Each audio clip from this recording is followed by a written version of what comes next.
bright sunny morning, as Mr. Fox was having his morning coffee and reading his newspaper in the balcony, his phone rang.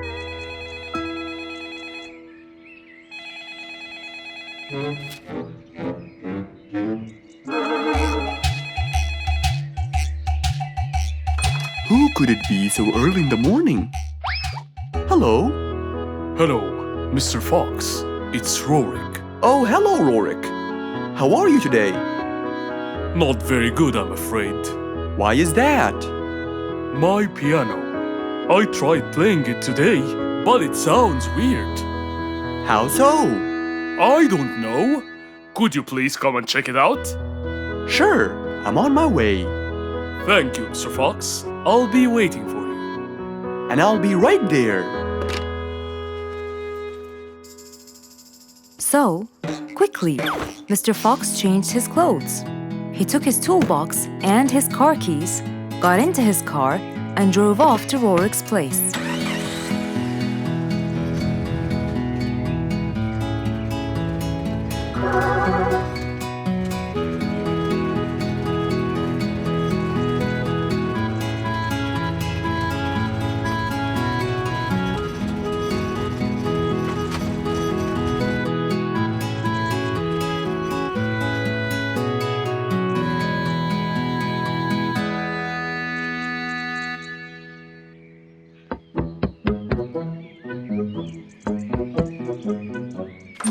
Hello, Mr. Fox. One moment, please.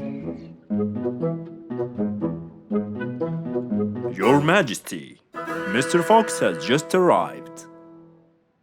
Of course. Let him in. Come in, Mr. Fox. His Majesty is waiting for you. Good morning, Rorik. I came right away. Oh, you're here, Mr. Fox. Please help me with my piano. It's the only thing that comforts me. Don't worry, Rorik. I'll see what I can do. Mr. Fox started to check the piano. He tried playing a few notes. What is it, Mr. Fox? Is it broken? Mr. Fox, please answer me. It sounds horrible. It's not broken, Rorik. It just needs tuning. Do I have to buy a new one? No, Rorik. It's very simple. I can tune it for you. Really? Thank you, Mr. Fox. I almost had a heart attack. However, Oh no, not that word. I'm sorry, but it might take a while. Oh, it's okay. I can wait. Okay then, I'll get started. Please, Mr. Fox, do your best. It's my everything. Don't worry, it'll be good as new. Mr. Fox opened his toolbox, grabbed a few things, and started to work.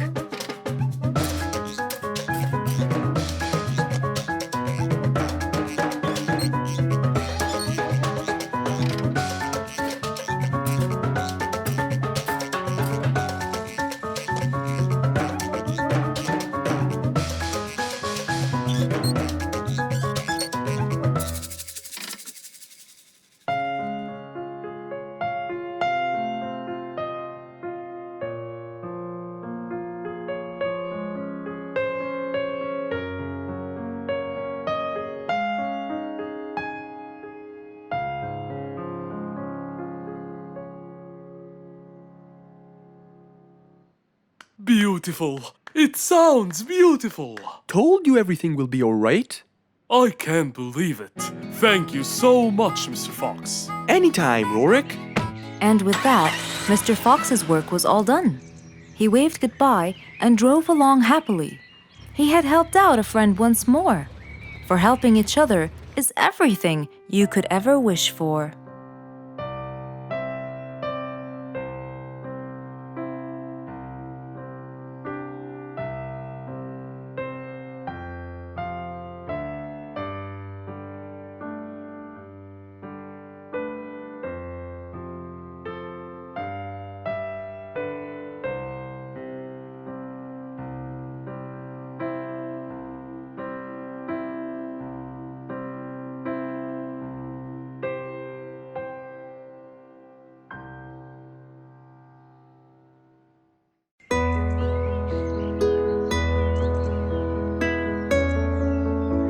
is sad and looks really down.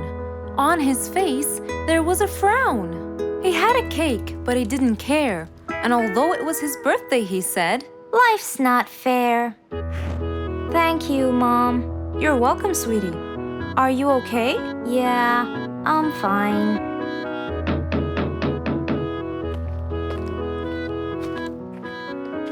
Oh, look who's here.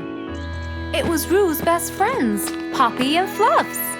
Hey there! Happy birthday! Wow, neat birthday cake. Yeah, just a normal birthday cake, traditional birthday hat, and the same old wishes over and over again. Rue, are you okay?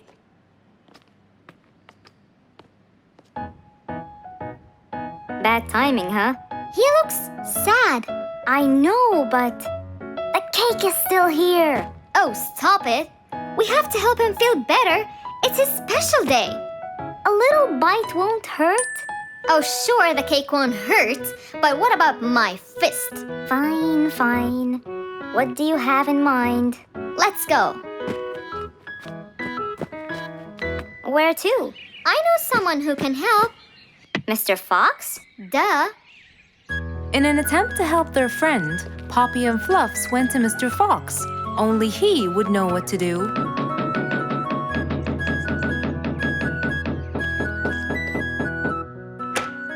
Hey, carrots. Do you have any lemonade, Mr. Fox? I stopped apologizing for his behavior long ago. You know, Fluffs, he's just Fluffs. It's okay. Come in. Are you sure it's all right? Positive. It's always the right time. It's Rue's birthday, and he's pouting. He's bored with the same birthday routine every year. So we want to make him something different this year. Can you help us? Yeah. Unbelievable. You'd think I'm quite believable if you tasted this lemonade. It's awesome. Any ideas, Mr. Fox? What do you guys say? I help you throw him an extraordinary party with a magic show. A magic show? But who's gonna perform the magic tricks? You guys will. I'll teach you. This is the best idea ever. I agree. We'll also bake him a cake. But he says cakes are boring. I can assure you, this one he will like. Sounds like the perfect plan. All right, first, let's bake the cake. It wasn't a very easy task, but all three of them worked hard to make this the best day ever.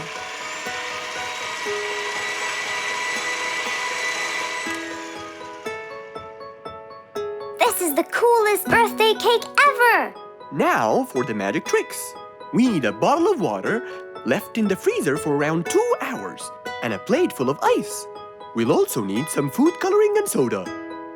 I'll get the color blue. I'll get the green and the yellow. And I think I'll get the red. We are all set now, I think. Not yet. What else do we need? Invisible ink. Huh? Fluffs and I will pour it over everything, including ourselves. And you, Pops, will give Rue this magic glitter. When he sprinkles it, everything will become visible. Cool. Let's go.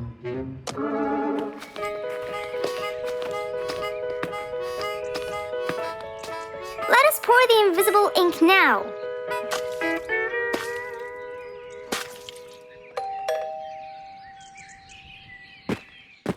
Hey, Rue! Hey, What are you doing? just sitting here, bored.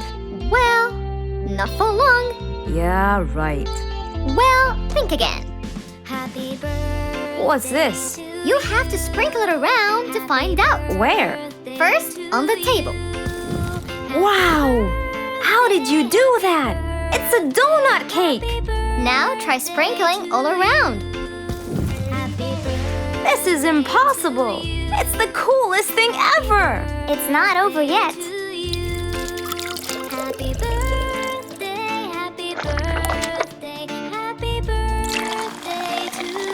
I can't believe you guys did all this for me! All thanks to Mr. Fox. He was a great help. I can't believe you guys! Thanks! That's what friends are for. Mom, come and see. What wonderful friends you have, Roo. Yeah, I think so too. Because of his friends, Roo's birthday was extra nice. One celebration was not enough, so they celebrated twice.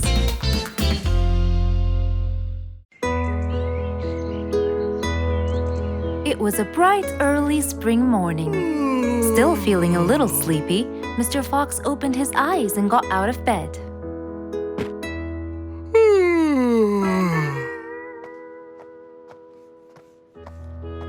Since the weather was beautiful outside and awfully tempting, Mr. Fox decided to go for a walk in the jungle. The sun was shining, the birds were twittering. It was a very peaceful morning. Well, sort of. Worried that something terrible could have happened to one of the animals in the jungle, Mr. Fox sprinted towards the sound. Are you kidding me? You're the size of an air balloon! Are you making fun of my size, you piece of you? What? Take that back now, you... No! I'll never take it back! This was all your fault! No, it wasn't! It was yours! No! It's always your fault! Now, calm down. Oh, Mr. Fox, I'm so glad you passed by. You're the only one that could solve my problem. Solve your problem? No, Mr. Fox will solve our problem. No way! What you did was a total crime. So not true. You're the one who started it all and injured me, you big... There, calm down. And just tell me what happened. He woke Squeeze me me! up. Slow down, one at a time. Mr. Panda, you go first. Thank you. Now, I was walking heading to my house when I realized that for me to get there, it will take me 12 minutes. And I was so tired and sleepy. So I thought about it, and I realized I should just lay here for a while and take a short nap. And just as I was starting to get comfortable, I found little chicklets screaming with the highest pitch into my ears, Mr. Fox. My ears! Can you believe that? Well, that's not a very nice thing to do, little chicklets. Why did you do that? But I didn't, Mr. Fox. And how is that? I was heading to my favorite lake, and I was walking just right behind Mr. Wicks, when all of a sudden, out of nowhere, he decided to lay down and fell to the ground and squeezed my beautiful wing. And if it wasn't for my high-pitched voice, I would have been dead by now. Well, that was pretty dangerous, Mr. Wicks. What should I do, Mr. Fox? I was really tired and I needed my nap. So I took it. What should a panda do to take his nap? Can't you just wait till you reach your own house? Or at least look behind you before you decide to fall down? My house is 12 minutes away, and all the walking had already stolen away all my energy. I had to take a nap to recharge. I can't keep on walking forever. Then look behind you or sleep next to a tree or something. Why don't you watch where you're stepping? It was a very troubling matter indeed. The little chick almost got crushed. But Mr. Wicks didn't mean it. He was just so tired that he fell asleep. Right? Mr. Wicks, answer me. Did you intend to squeeze little chicklet's wings? Of course I didn't. Were you aware that you were going to take a nap in the middle of the road? Actually, I vividly remember.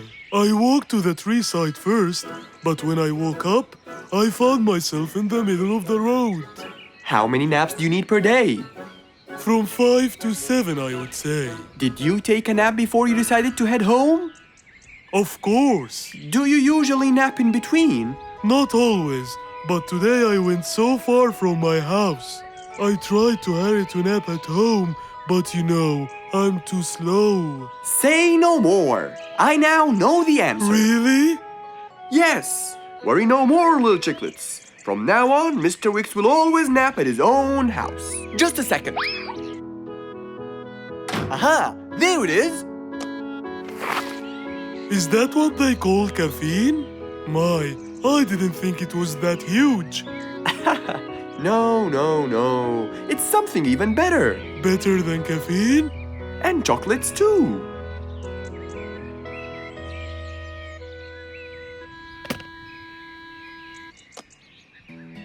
Wow! Rollerblades! So you'll be able to move fast and reach your house as fast as you can. Oh, can I try it now? Sure you can. Wow! Whee! Yahoo! Thank you, Mr. Fox. Anytime you need me, I'll be there.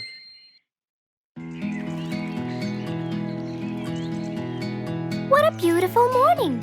Mr. Falcon should have been here by now. He was supposed to get me some sugar candies from the other side of the river. I can't cross that river on my own. I can't swim. I'd better go to Mr. Fox. He'll tell me what to do. And since Mr. Fox helped many more, she went to him and knocked on his door.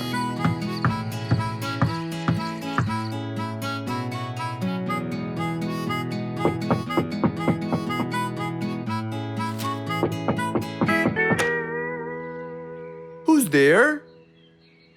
Over here, Mr. Fox. Oh, little Auntie Lou. Welcome. Please come in. Thank you, Mr. Fox.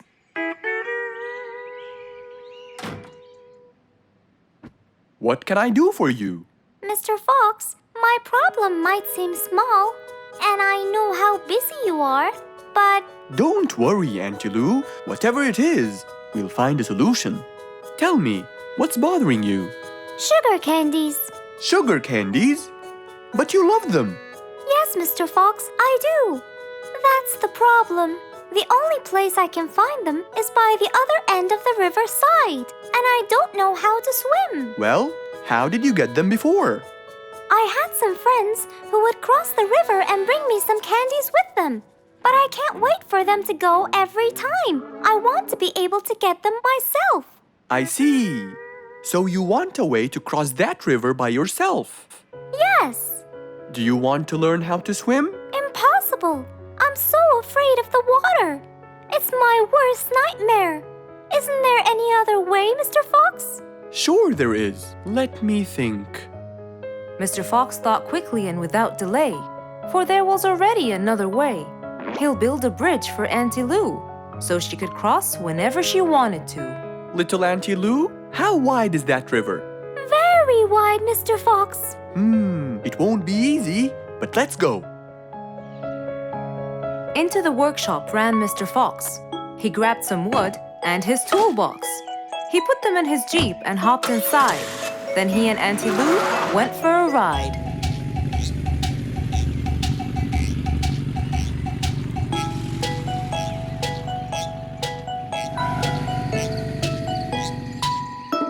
Little Auntie Lou, that's not a very wide river.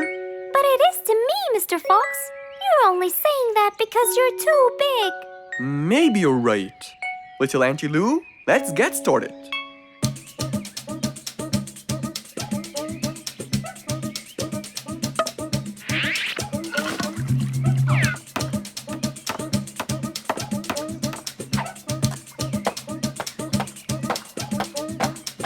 Finally, the bridge is complete. Mr. Fox, that's exactly what I wanted. Thank you so much. I'd better be on my way to collect the sugar candies. I've always dreamed of this.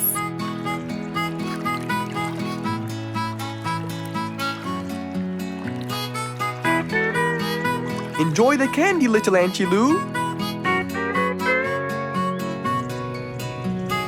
After giving his friend a happy end to the day, Mr. Fox took his car and carefully drove away.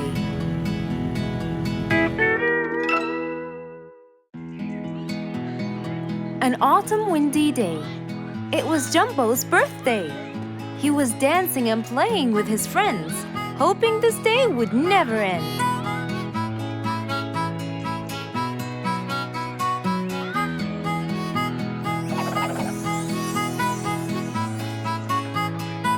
Everyone ran to hide all the same, but Jumbo slipped and fell, and that was the end of the game.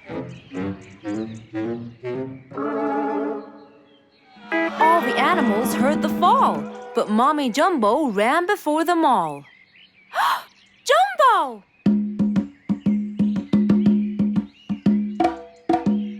Oh, Jumbo. Combo, you have to take him to Mr. Fox immediately. So, without further delay, off to Mr. Fox's house they hurried away.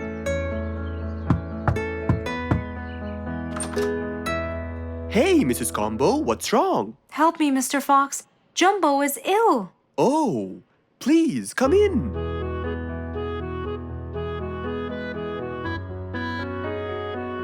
You look cold, Jumbo. I'll get you something hot to drink. Thank you, Mr. Fox.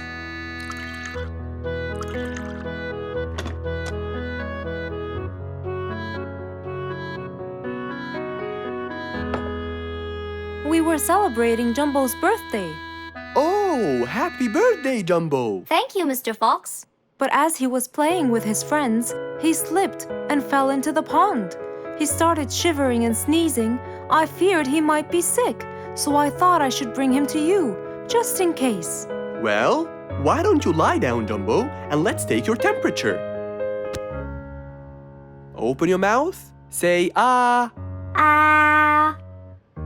Fever, stuffy nose, red dots all over his trunk. It's definitely sniffles.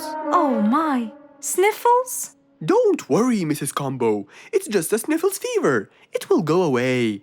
All you need, champ, is some rest and just one pill of antidote. And when you're better, you can go back to play with your friends. Thank you, Mr. Fox. After thanking Mr. Fox, Mrs. Combo took Jumbo back home to let him rest.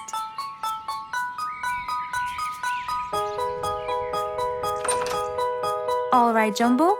Now all you need to do is follow Mr. Fox's advice and keep Mr. Thermometer under Under my tongue? To find out if I'm all better so I can go outside and play with my friends? But first, you gotta Keep my thermometer in my mouth? right, son. You can count on me. Now, you'll stay put and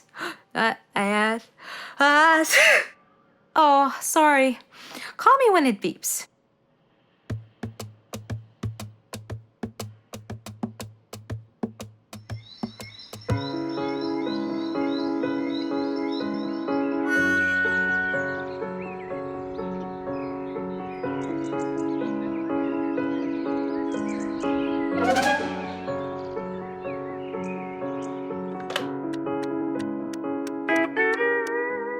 Hello, Frisky. How are you? Hi, Mr. Fox. Roo and I were playing and I'm about to win. Listen, Frisky. I'm going to visit Jumbo now and check on him. I'm sure he'd be really happy if you and Roo come with me. What do you think? Great idea, Mr. Fox. I want to check on him too. We'll meet you there. As agreed, Mr. Fox met Frisky and Roo at Jumbo's house. I'm coming.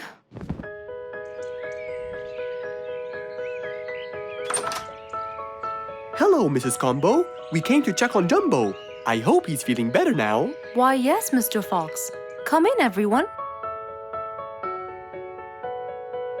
Hey, Jumbo! I came to check on you. And I brought your friends along too. Are you feeling better now? Hi, Mr. Fox. Hi, guys. Hey, Jumbo. How are you feeling? Well, I feel better, but... Well, we need to take your temperature one more time, Jumbo. Is it time? It's time, all right? What does it say? Well, let's see. Your temperature is, oh. Your temperature is just fine and dandy, Jumbo. You're not sick anymore. You are A-OK. Yes! Now we can go outside and play. But first, I need to tell Mom. Mom? Mom? Where could she be? She's not in the kitchen. Mom! She's not in the living room. I wonder where she is. I'm here in the bedroom. Mom, are you okay? I think I might have caught a case of sniffles too. Don't worry, dear. I'll be fine. Now why don't you go out and play hopscotch with your friends? I'll join you when I get better. But Mom, I won't be happy if I go to play and leave you here all by yourself. I'll be only thinking of you. So, what do you think you should do, little Jumbo? I have to sit here and take care of you, Mommy. You always take care of me when I get sick. I'll take care of you and never leave you alone. Oh, I love you more than anything in the whole wide world, Jumbo. Now it's time to take your temperature. Right, Mr. Fox? You're absolutely right, Jumbo. So rather than go out to play, by his mother's side, he decided to stay.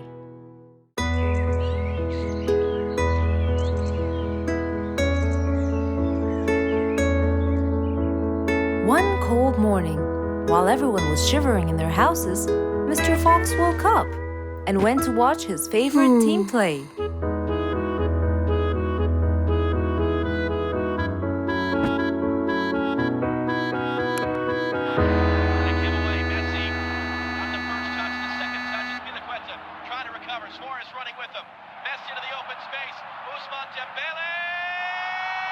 Ah!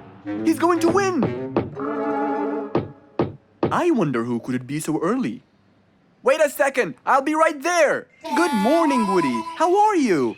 It's been a long time since we last met. Oh, Mr. Fox, it has been a while.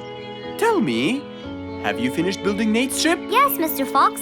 I used teak and bamboo. Nate liked it a lot. He took it out on a trip.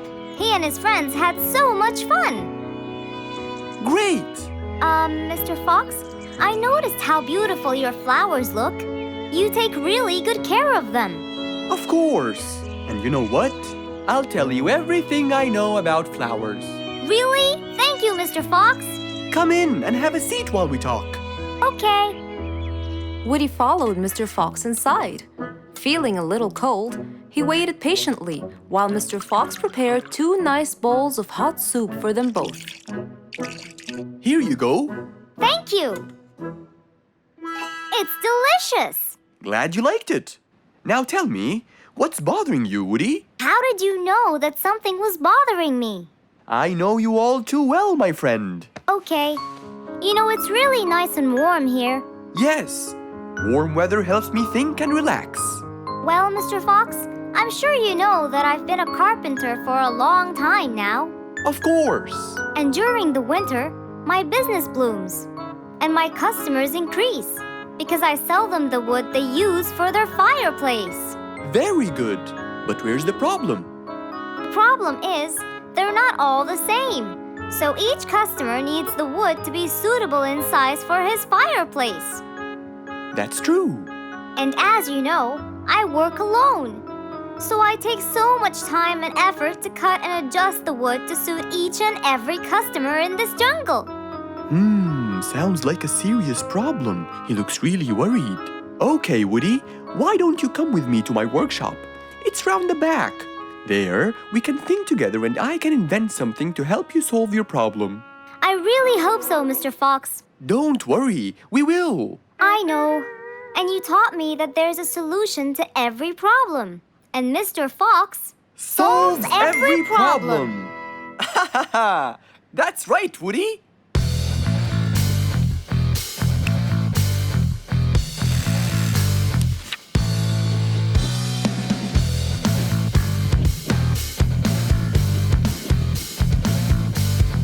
I will invent a gigantic wood-cutting machine that has the ability to choose and control the size and shape of your wood depending on what you need. What? Really? Aw, you're the best, Mr. Fox. I'm just going to need some time to build the machine. You got it, Mr. Fox. I'll go get a few things done and I'll come back. Okay, I'll see you then, Woody.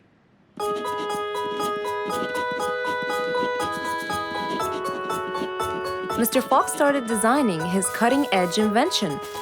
He knew that is exactly what Woody needed to help him with his carpenting business. And because he was making this device for Woody, he thought he'd add a bit of color to make it all even more special.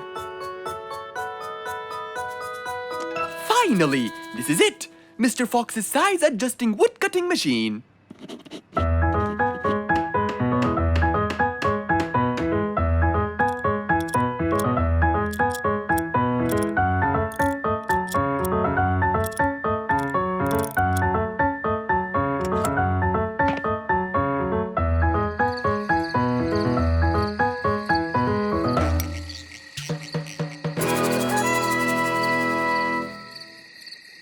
After finishing the device, Mr. Fox sat to listen to his favorite music, waiting for Woody, who came knocking on the door. Hello, Woody! You're right on time! Have you finished building the new machine for me, Mr. Fox? Of course I have. It's in my workshop. Let's go see it.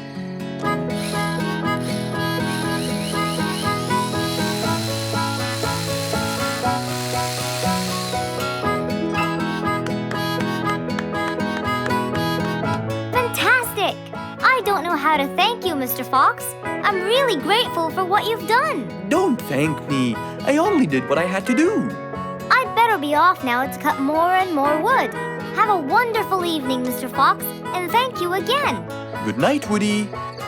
See you soon.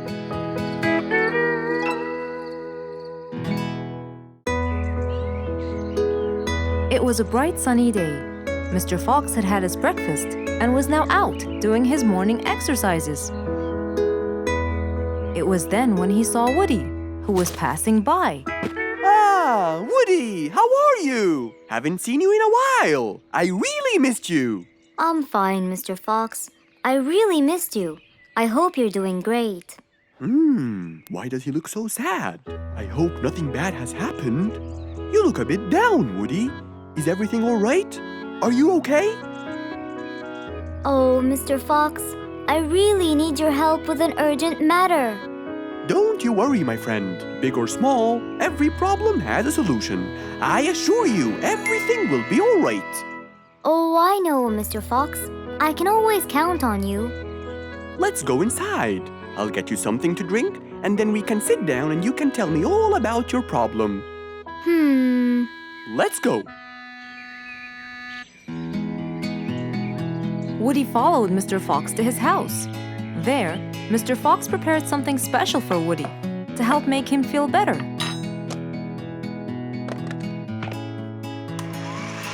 I made you some fresh orange juice. This will help you relax and cheer you up. Oh, you're very generous. I love orange juice. Thank you.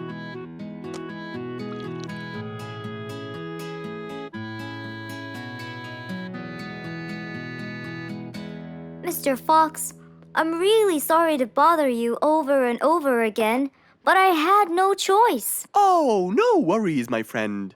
You know, Mr. Fox, I'm the jungle carpenter.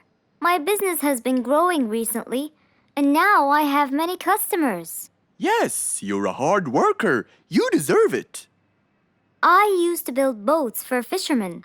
I got famous for my skills, especially after I built Nate the fisherman the boat of his dreams. He went and told everyone in the jungle about it. They overwhelmed me with requests. That's fantastic. I'm really glad to hear that. But Nate came to me yesterday and asked if I could build him a ship. One big enough for him and all his friends, as he is planning to go on a fishing trip. It's for a special trip, he said. Yes, I've heard about that. Well, the problem is, I've never built a ship before, and I have no clue what kind of wood I'm supposed to use.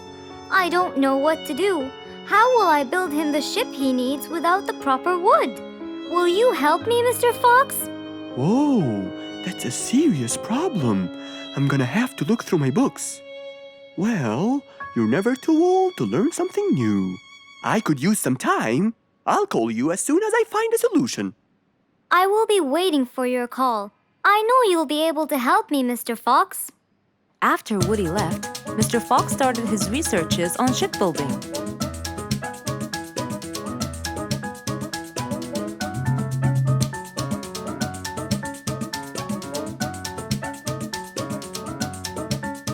After hours and hours of hard work, he finally got it. Yes!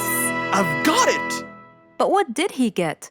We'll find out in the next episode.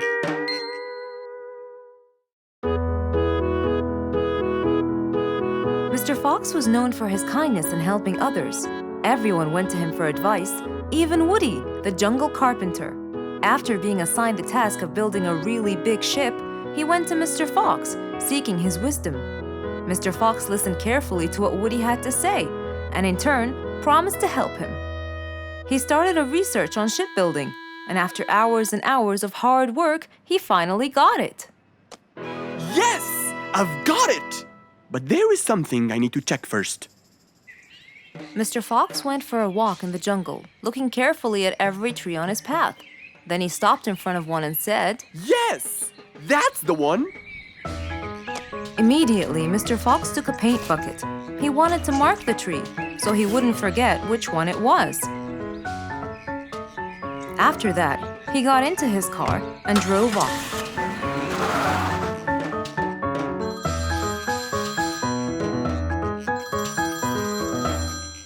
When he got home, he called Woody to tell him that he had found the perfect solution to his problem. It only took a few minutes before... Oh, Woody, right on time. Come on, Mr. Fox, tell me. Okie dokie, come in. I finally figured it out. I never doubted you, Mr. Fox. I was sure you'd be the one to help me find an answer to my problem. Oh, don't mention it. Here you go. These are blueprints. They're guidelines that will help you learn how to build a ship easily. Woody started reading the blueprints thoroughly. He knew most of what was written in it, so he looked up and said, It's a lot easier than I thought. Thank you so much, Mr. Fox. Oh, but Mr. Fox, what about the materials that I'll need to build it? Here's a list of all the materials you'll need. And what about the kind of wood I should use, Mr. Fox? I did extensive reading, and I found out that our ancestors were famous for using teak in the process of building ships, as it's really stiff, strong, and it can also be shaped to have wide planks, which would help the ship to withstand the waves of the sea. But I know you don't know what teak is. Not everyone does. But come along. I think it would be better to show you the tree I found earlier in the jungle. Our jungle? Of course! Everything you dream of can be found in our beautiful jungle. Mr. Fox got into his car with Woody by his side and drove off. They headed towards the tree that Mr. Fox had marked earlier. Here's the tree. Huh? I have loads of that wood in my store, but I never knew that I could use it to build ships. I didn't know about teak either. But with a little bit of research, everything is open to you, my friend. Mr. Fox, I can't thank you enough. I'm really happy right now. I'll never forget what you've done for me. It's my pleasure, Woody. Now that I know what I should do, I'll go back and start building that ship for Nate as fast as I could. Thank you again, Mr. Fox. So, after helping his friend, Mr. Fox got into his car and drove away happily. You know, it's true what they say. A friend in need is a friend indeed.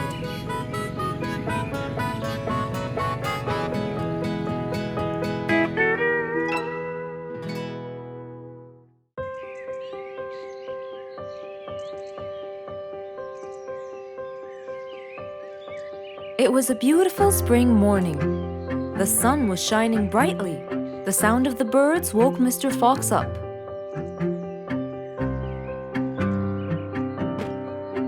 He changed his shirt, put on his tie, and his vest. Then he drank his tea. It was delicious. After reading a shop manager ad, he got into his car and drove off.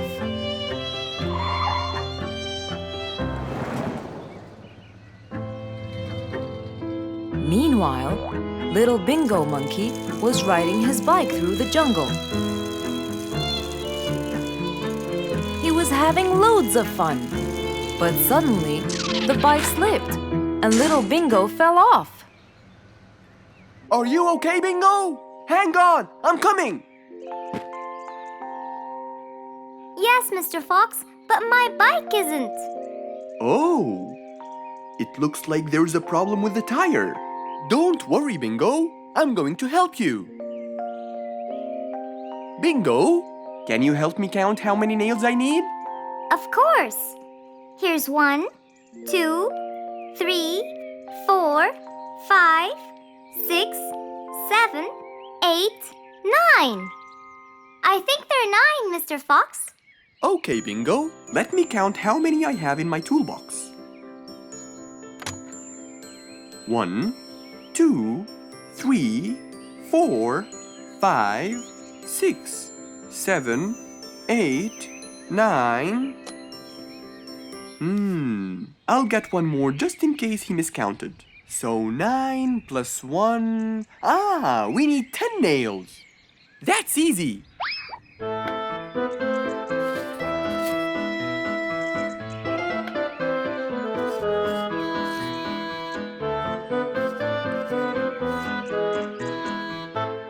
Okay, Bingo.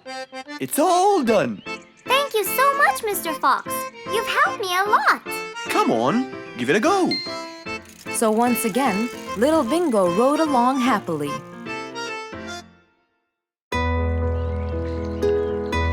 Rose stood in front of her painting stand, holding a few colors in her hand. But things weren't going as she planned. I think I should just paint the pig blue. No, wait. Maybe this will do. Maybe I should just take some of the pink color on my feathers.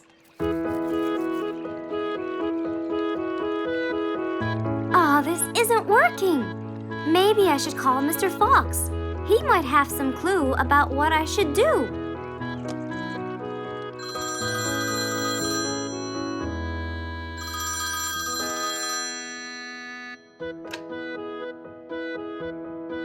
Hello. Hello, Mr. Fox. It's me, Rose.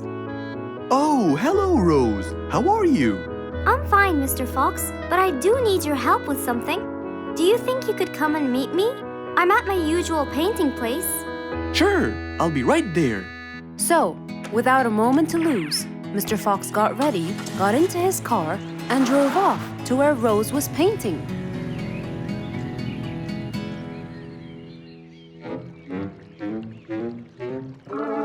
Oh, Mr. Fox. I'm sure glad you're here. I tried everything, but nothing seems to work. What are you trying to do, Rose?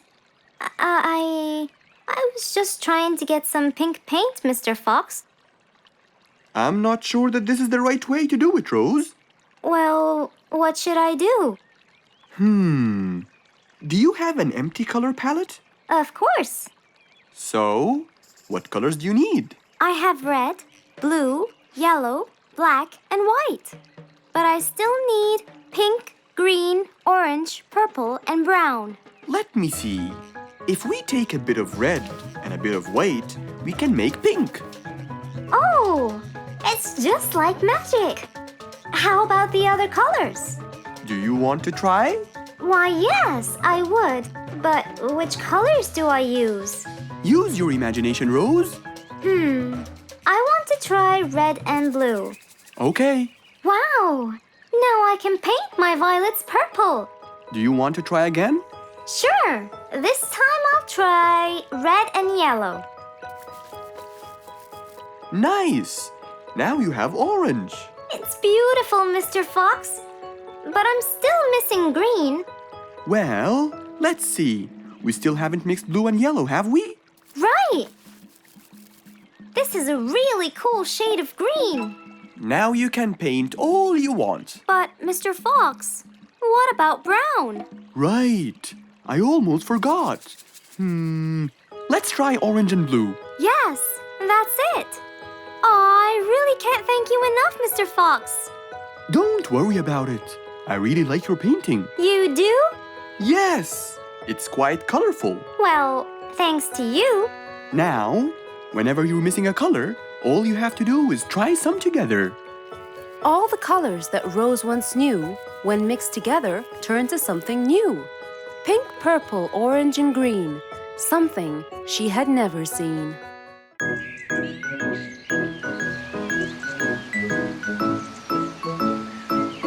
It was a beautiful Saturday morning. Since the sun was shining and the weather was nice, Mr. Fox thought it was perfect for morning exercise.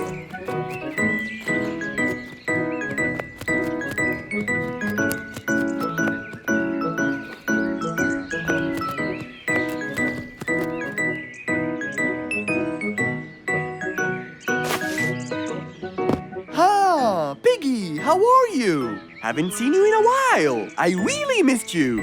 I'm fine, Mr. Fox. I really missed you too. I hope you're doing great. Why does he look so sad? I hope nothing bad has happened. You look a bit down, Piggy. Is everything all right? Are you okay? Oh, Mr. Fox, I really need your help with an urgent matter. Don't you worry, my friend. Big or small, every problem has a solution. I assure you, everything will be all right. Oh, I know, Mr. Fox. I can always count on you. Let's go to my house. I'll get you something to drink, and then we can sit down and you can tell me all about your problem. Let's go. With that said, both of them headed off to Mr. Fox's house. So, Piggy, tell me what's the problem? I keep trying to grow a plant in my garden, but it keeps dying. Do you give the plant enough water? Yes, every day. Well, how about the sun?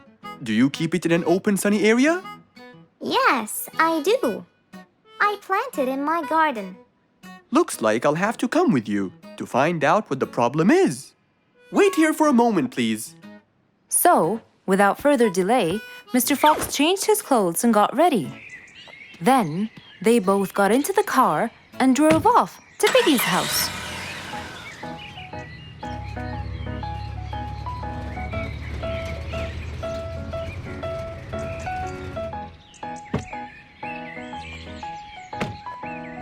Look, Mr. Fox, these are the plants I told you about.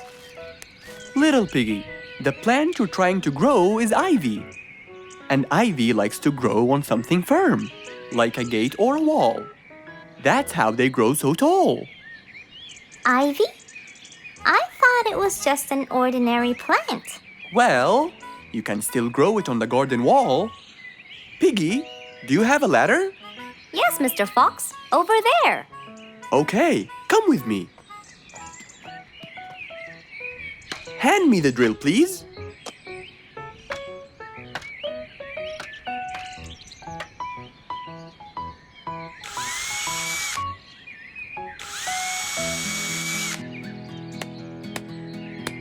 After drilling the holes and hammering the nails, Mr. Fox hung the ivy plant all across the wall.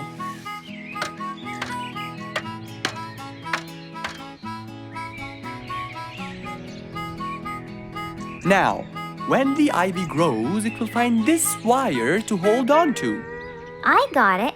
Thank you, Mr. Fox. You're welcome. Take good care of it.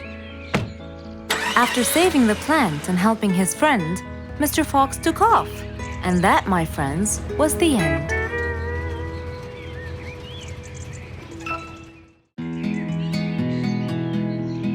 It was a beautiful morning. The sun was shining brightly over the jungle.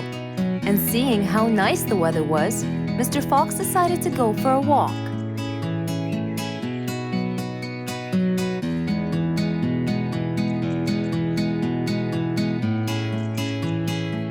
The birds were twittering, the bees were humming, and the flowers smelled pretty.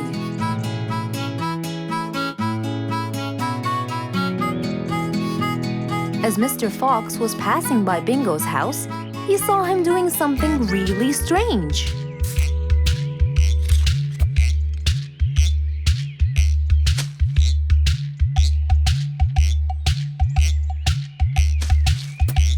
Bingo! What are you doing? I'm storing my favorite fruits to eat during the winter. But you can't just bury them. They'll soon rot. But what can I do, Mr. Fox? They only grow in the summer, and I love to eat them so much. Mr. Fox thought about it for a while. What could he do to help Bingo?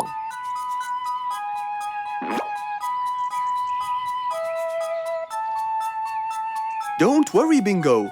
I think I have an idea. Really? What is it? You'll have to wait and see. I'll just run to my workshop, and I'll be back before you know it. Okay. Mr. Fox went back to his workshop and gave it some thought.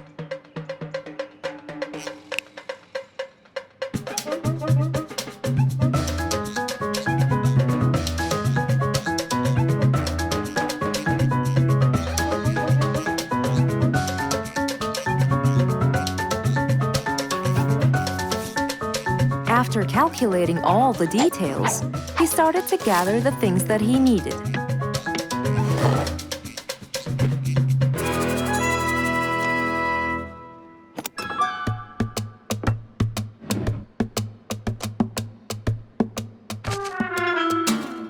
Then he took his toolbox and his car keys, and of course, the glass plates. He put them all in his car and was on his way.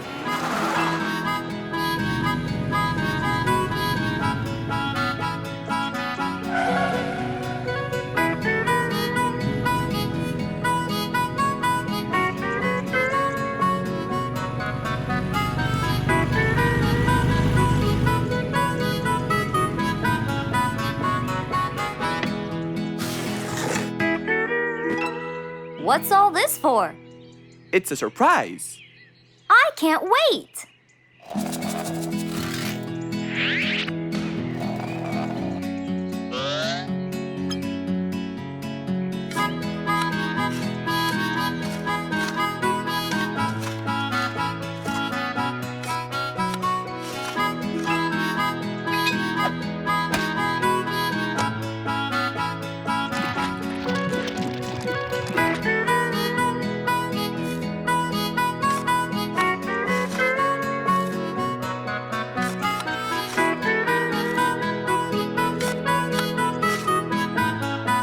Mr. Fox was almost done, and Bingo was watching him, looking slightly puzzled.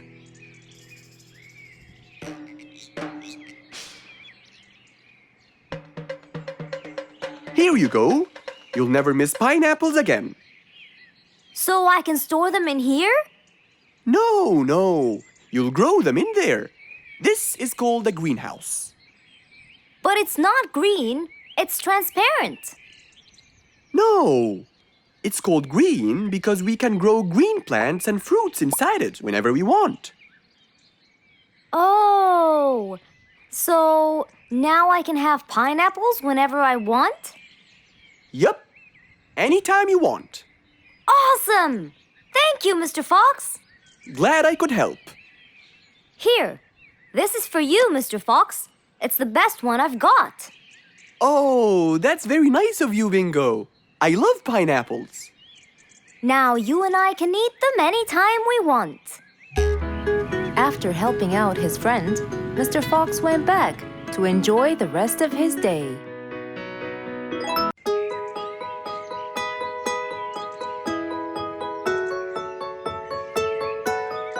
Beatrice was a little energetic bee. She wakes up early, eats her breakfast, and checks on her honey. Then, she goes out to collect some nectar. That smells great. I'll take some from here. Wow, that looks fresh. Here's my favorite type. And so, she went collecting all the nectar she needed, and when she was all done, she went back home. But as Beatrice came closer and closer, she could see that someone had been to the hive. Oh no! My honey! It's all gone! Who could have done this? Beatrice looked right and left, but no one was there. Sadly weeping with grief, she went to the place where she might find relief. Oh, Beatrice. How have you been? Mr. Fox! Beatrice, what happened? Someone stole my honey and destroyed my hive. Who would do such a horrible thing? I have no idea. I was out collecting nectar, and when I came back, I found... Calm down now, calm down.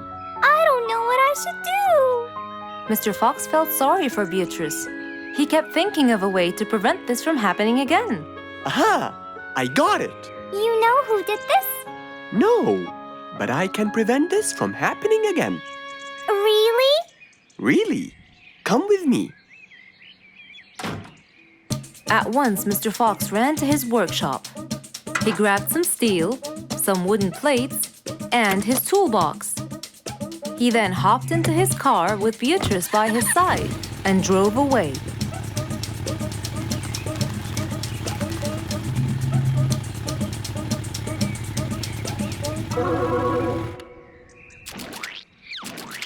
Oh, See? I told you. It's a complete disaster. you were right. But don't worry, everything will be okay now.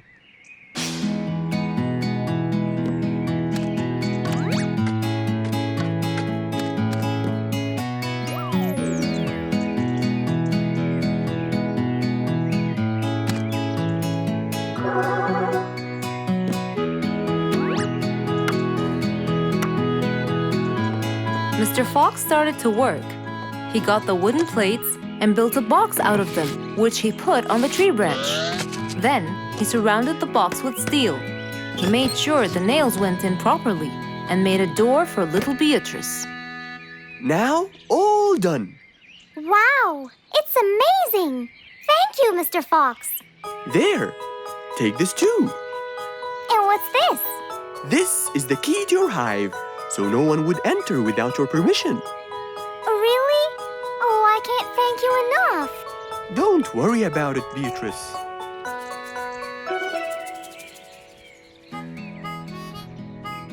Here, Mr. Fox. This is for you.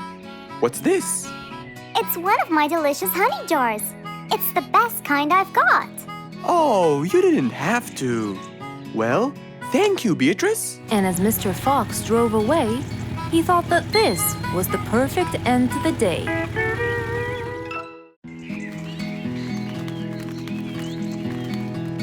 It was a beautiful sunny day. Feeling bright and early, Mrs. Sharpie was on her way to work.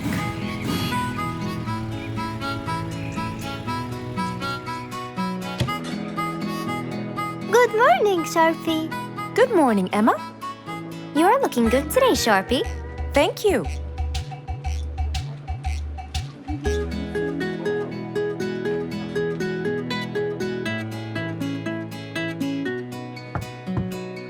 Come in.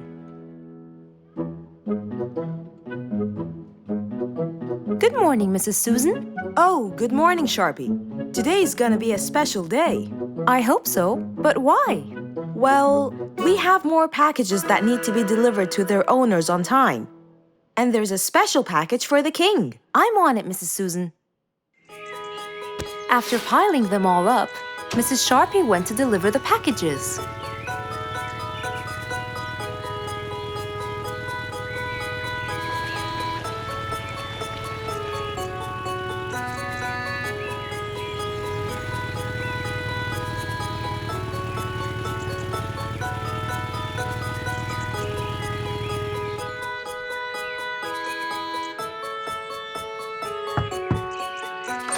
Here's your package. Thank you, Sharpie. Just in time. Looks like delivering the next one is gonna take some time. After safely delivering the package to Mr. Camel, Mrs. Sharpie took off to the opposite side of the jungle to deliver a package for Mrs. Deer.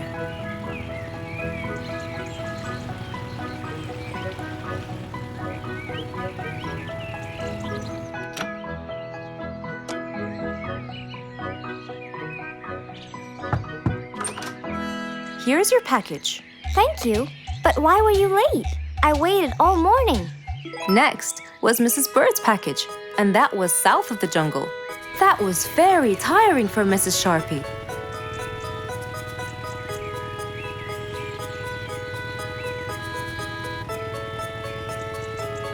Mrs. Bird! Mrs. Bird! Here's your package. I thought you weren't coming. Thanks anyway. Next was Spike the Dragon.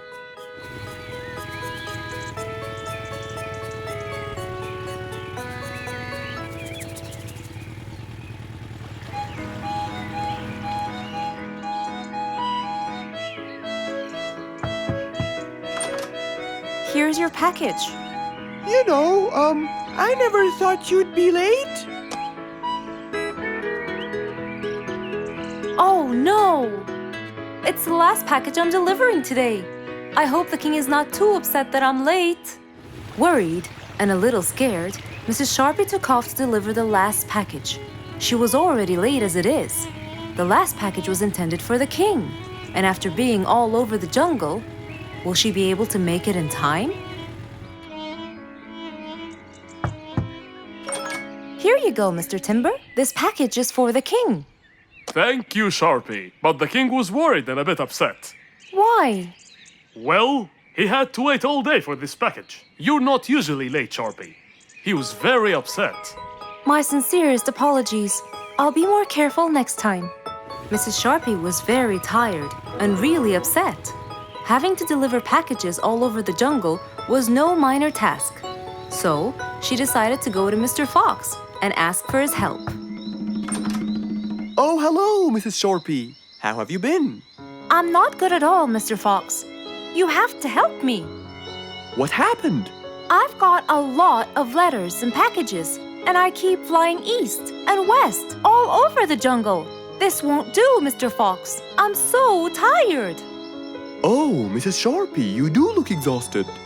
Please come in and we'll figure this out together. Would you like a cup of hot chocolate? No, I just want to find a solution, Mr. Fox.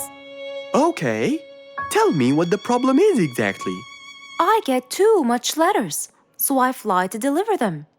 I find that the first letter should be delivered to the western part of the jungle, so I fly and deliver it, just to find that the next one is in the eastern part of the jungle.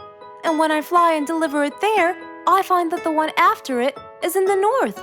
And after that, it's west again. And it's all driving me crazy. Calm down, Mrs. Sharpie. There must be a solution to all of this. That's why I came to you. I kept thinking and thinking, but they come in packages, and I must deliver them all in one day. So how can I do that? Don't worry, Mrs. Sharpie. We'll sort this out. Sort? Sort! That's it! Why don't you sort them out from the very beginning, Mrs. Sharpie? What do you mean by sorting them out? I mean, first, you should read the addresses and sort all the letters that should be delivered north together, and those that should be delivered east together, and so on. And then I'd finish all the north letters together, and the east, and then the south, and then the west, right? Precisely. That's a great idea, Mr. Fox. Thank you so much. Wait, where are you going? I have letters to sort out. Thank you, Mr. Fox. Glad I was able to help you, Mrs. Sharpie. Goodbye.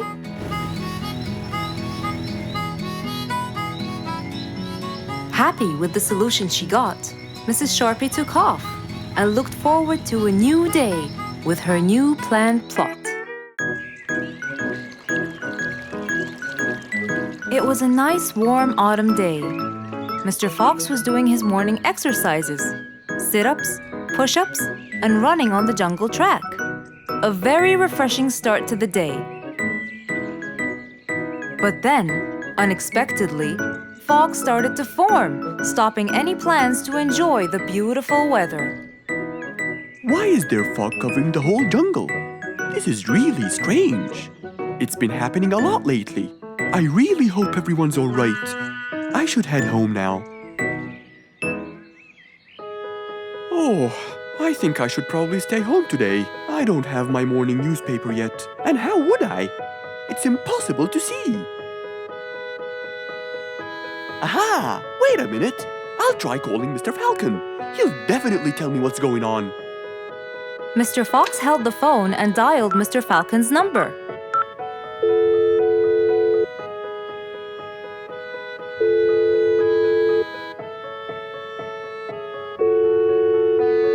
Oddly enough, there was no answer.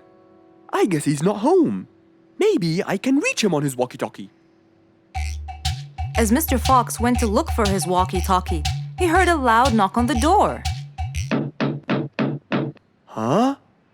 I thought everyone stayed home in this weather. Who could it be? Puzzled, Mr. Fox went to open the door. He was taken by surprise. It was Jack the horse. He stood there holding a briefcase and looking smart. Jack was a very busy business horse. He was always rushing to keep a tight schedule. But today, something seemed off. He looked like something was bothering him. Oh, Jack, what a nice surprise! It's been a long time since we met. How have you been? Come in. Thank you, Mr. Fox. But I don't want to waste any more time. I'm on a very tight schedule. Of course. Can I bring you... I don't have time.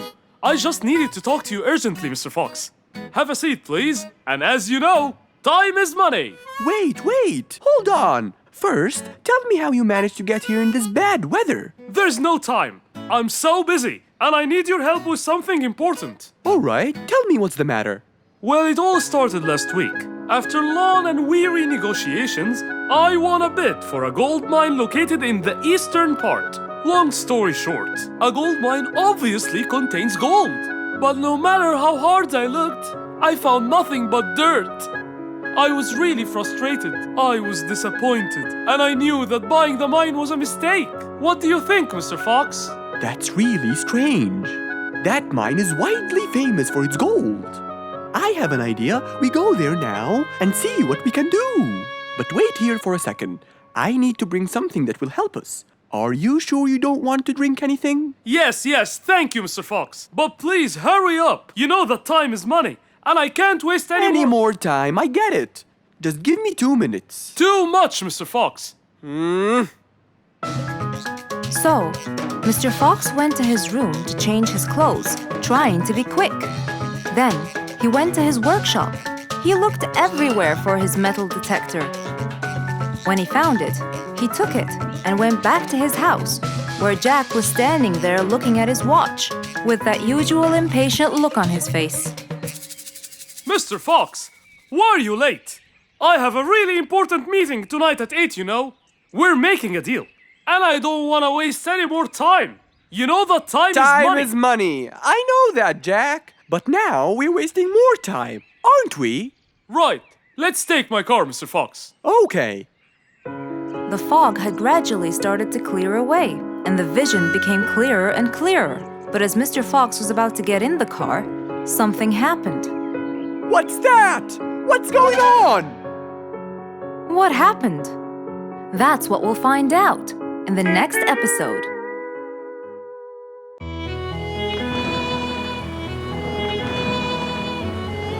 One day, the mighty eagle flew to his nest. All he wanted to do was rest. He felt bitter, he felt cold. He was really getting old. He knew he needed someplace new. So, off to Mr. Fox he flew.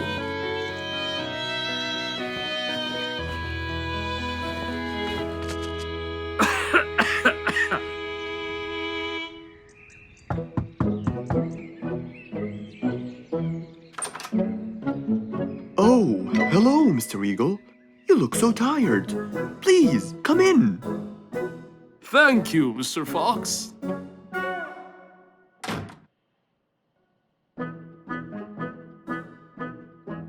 Now tell me, how may I help you? Mr. Fox, I spent years in prosperity and glory, but I'm old now and tired. I can't live out there alone in that cold weather. Where do you live, Mr. Eagle? By the mountain top. I see. The wind is strong there. I bet you catch a flu every now and then. Well, I didn't used to, but that's all in the past. Now I'm old and weary. I'm not what I used to be. Plus I get so lonely up there. There is no one around to talk to, and no one to help me get better if I get sick. Why don't you come and live with us in the jungle? I looked around, but I couldn't find the right place for my huge nest. I'm too old to build a new one, and I can't really stay in someone's home. Mr. Fox kept thinking for a while. What could he do to help his dear old friend?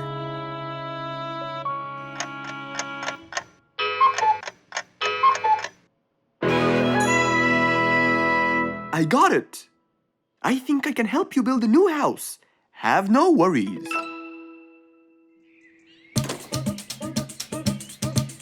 Mr. Fox quickly grabbed his toolbox and hopped into his car. He drove through the jungle while Mr. Eagle flew above him. He stopped in front of a tree that looked both old and firm, right in the middle of the jungle. Lots of animals and birds lived around here. What a beautiful place, Mr. Fox. Wait till you see what I have in mind for you. Mr. Fox started to work. He put a ladder against the tree and counted the steps up. 1, 2, 3, 4, 5, 6, 7, 8, 9, and 10. When he reached the tree branches, he opened his toolbox and took out some wooden plates. Then he started putting them together. All I need now is some nails to make sure everything would be A-OK.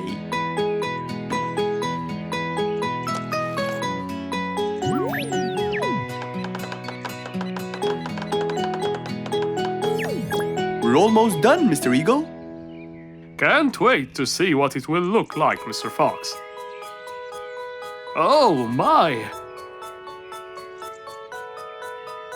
What a wonderful treehouse! And it's all yours, Mr. Eagle. My own home. I can't believe it. Thank you so much, Mr. Fox. You're most welcome.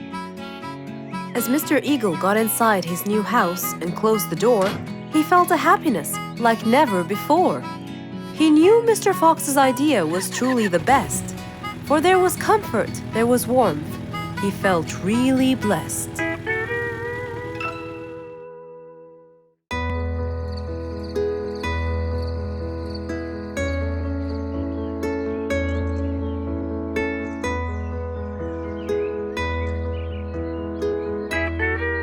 It was a bright, early morning. Mr. Fox woke up and went to wash his face.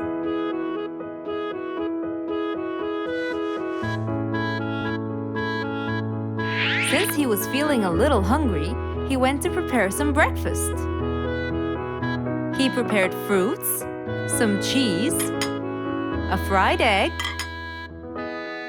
and some veggies.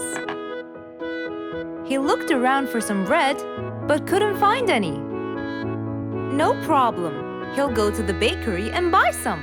I guess I need to buy some bread from Mrs. Flute's bakery. Then I can have my delicious meal.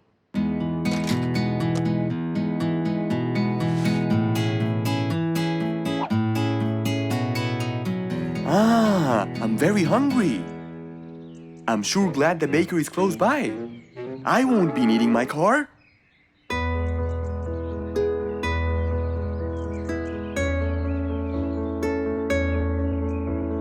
Mr. Fox decided to walk to the bakery.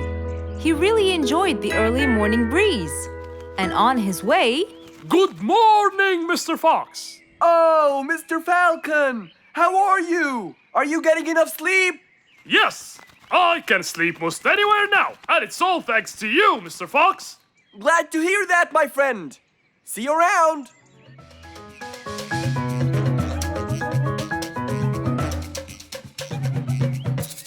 When Mr. Fox finally reached Mrs. Flute's bakery, he found a long line of customers. He got in line and patiently waited his turn.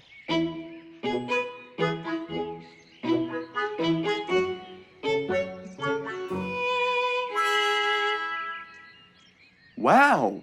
Looks like everyone wants bread. Slowly, the line was moving up, and Mr. Fox got closer and closer till he finally reached the counter, where a very tired Mrs. Flutes was waiting. He was her last customer. Hello, Mr. Fox. Here you go.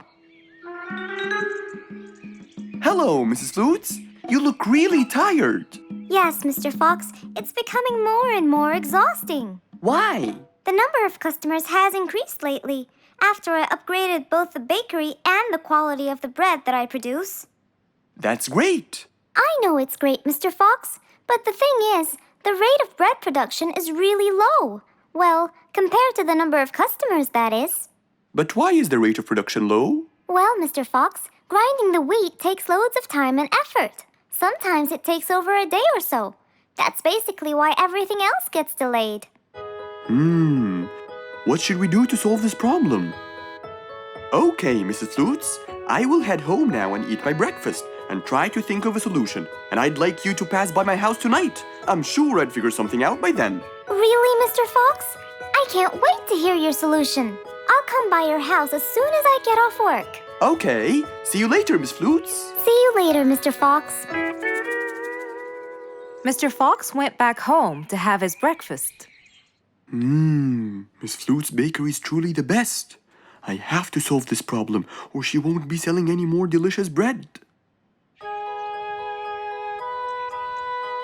With that in mind, Mr. Fox went to his workshop to give it some thought.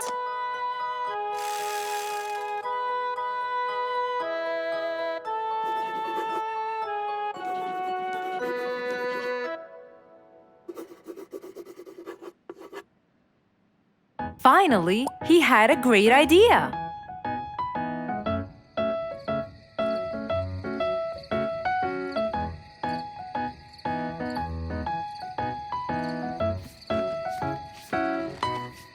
That was a long day. I should head straight for Mr. Fox. I'm sure he would have solved my problem by now.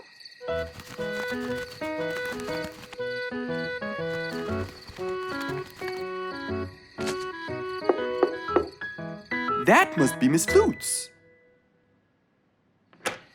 Hello, Miss Flutes. Come inside. Hello. Were you able to find a solution to my problem, Mr. Fox? Well, why don't you try this new invention? A new invention for me? That's right. I made it specially for you. That's wonderful. It's a grinding machine to help you grind wheat quickly. Brilliant. But how will it help me? This machine is used to increase the rate of grinding the wheat, which is used to make the bread. So you can use it to grind a whole kilogram in no more than 5 minutes. And with that, the amount of time needed will decrease, and you won't be too exhausted. I'm really grateful to you, Mr. Fox. I have no words to express my gratitude. Friends help each other, Miss Flutes. You're really kind and generous, Mr. Fox. I want you to start using this new device tomorrow, and I will call you to check in every once in a while. Okay, Mr. Fox, I will. I'll be going now. Thank you again. Goodbye, Miss Flutes, and have a good night.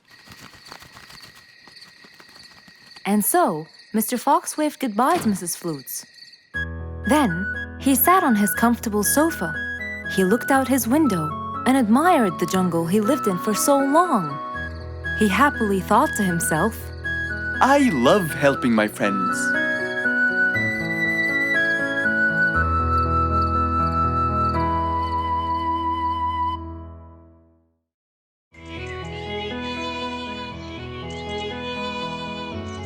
it was a very fine day.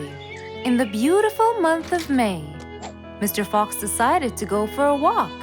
So, without further delay, he was on his way.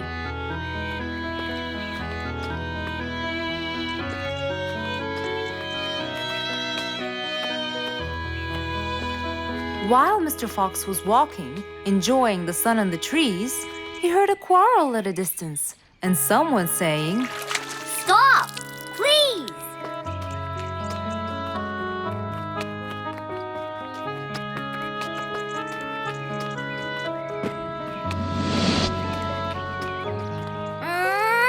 What?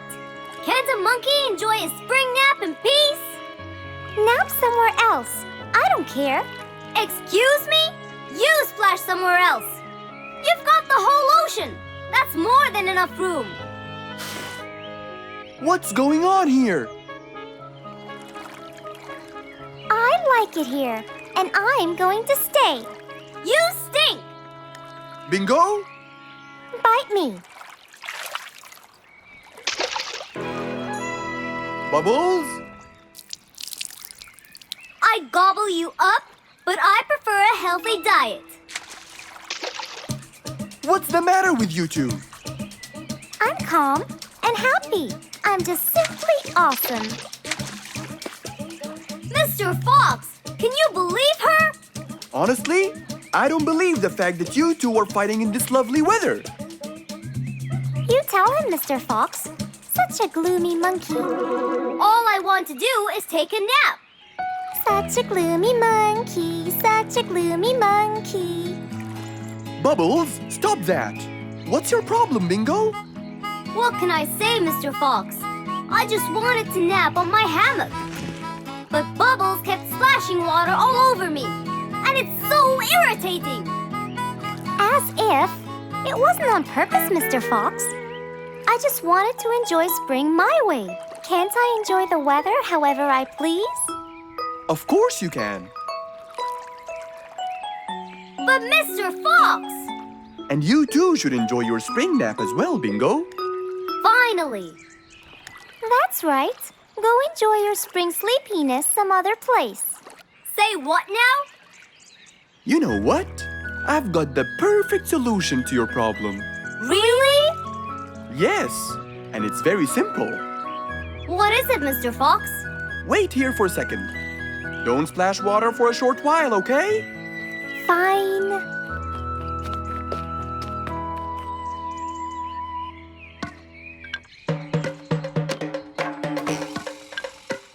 The hammock was very close to the lake. That's why Bingo got water all over him every time Bubbles splashed. But Mr. Fox wasn't gonna let them fight. He had the perfect solution for both their plights. What are you doing, Mr. Fox? Wait and see for yourself.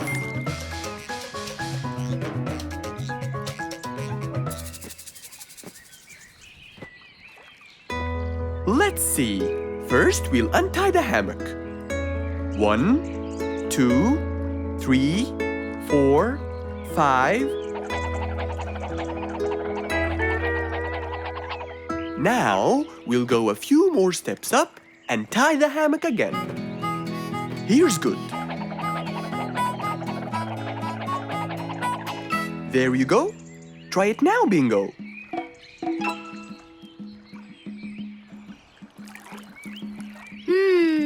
Very comfortable, Mr. Fox. I love it. And the air up here makes me sleepier. Bubbles, give me your biggest splash. Whoa! Ha ha ha ha ha. Whoops. Sorry, Mr. Fox. Don't worry about it. I feel fresh. Mr. Fox's work was done. First there was trouble, now there was none. For there was indeed no better deed than rushing to help a friend in need.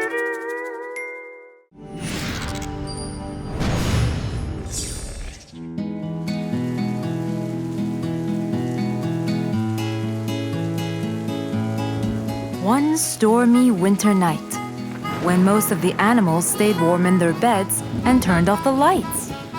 There was thunder, there was lightning, and Woody the Woodpecker found it frightening. He knew he was in trouble, for his house will soon become rubble. Oh no! What am I going to do? I better go to Mr. Fox before things get worse.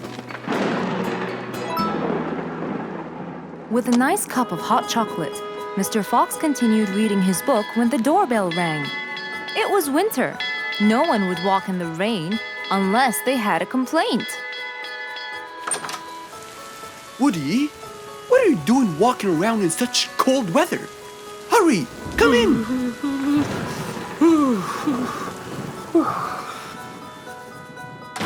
Mr. Fox, I know it's cold. And I'm sure my problems will make you feel bored. But I need your help. Of course. Don't worry. Have a seat, Woody, and I'll get you a hot drink. It must have been terrible to go out in that storm. Okay. Thank you, Mr. Fox. So, what exactly is your problem? My roof, it gets ruined by the rain. Oh, I keep fixing it every now and then, but now, every winter is a nightmare. here you go, Woody. Thank you, Mr. Fox. So tell me, what happened to your roof? The rain makes it damp. Sometimes I fear it gets too damp. It might fall. Oh, you're right. That's a serious problem. Well, will you help me? Mr. Fox knew he couldn't stop the rain, but he couldn't let Woody's efforts be in vain. There had to be another way. I have an idea. We need to guide the water off your roof. But how can we do that? Well, we need to visit the jungle shop. But first, we'll wait for the storm to pass.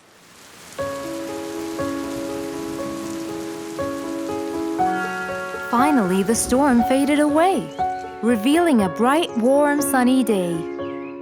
I think the weather is better now. Let's go, Mr. Fox. Mr. Fox and Woody hopped into the car, and off they drove to the jungle shop. So, what will we buy from here, Mr. Fox? A sloped roof. A roof? But how will we transport it? Oh, don't worry. There's a new type of roof. They sell them like, pieces of a puzzle. Oh, that's smart! Yep. Mr. Fox and Woody chose a nice big red roof. Then, off they went to Woody's house. Mr. Fox got a ladder and climbed up. He started to fix the roof from the top. Now, all we need is to put the pieces together.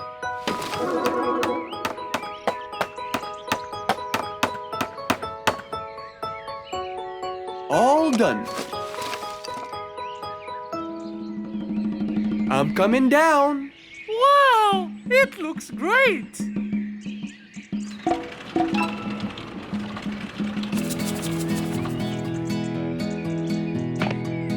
That way, all the water will slide down and the rain won't bother you again.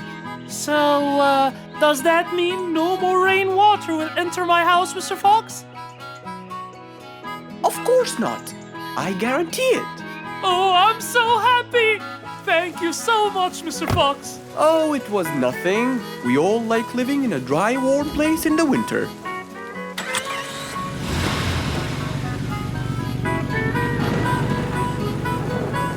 Woody thanked Mr. Fox, for now he could enjoy the warmth and comfort of his house.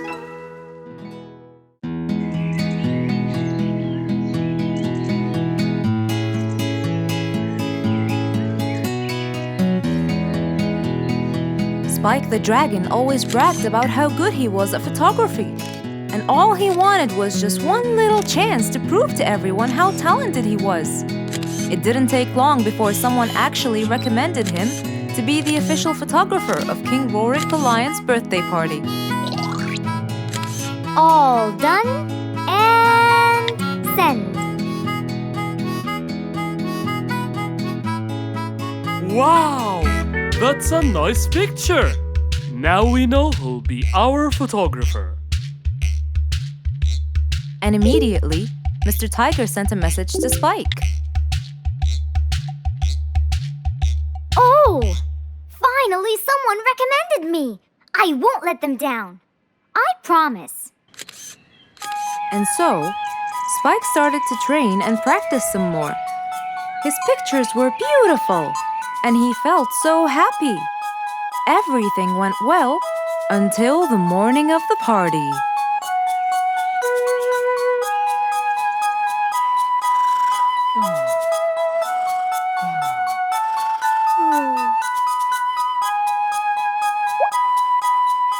Oh, today's the day. Finally! Maybe I should train some more.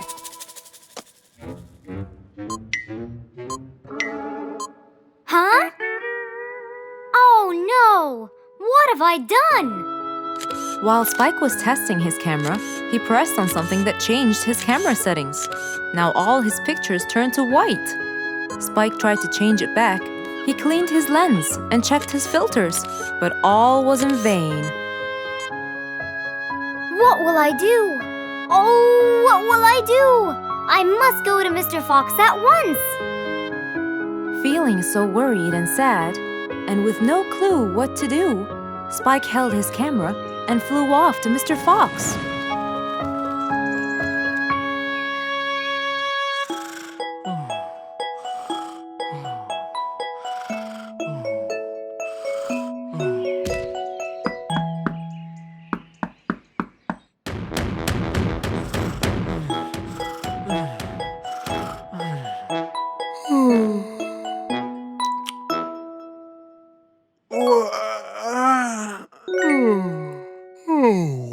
How could it be this early?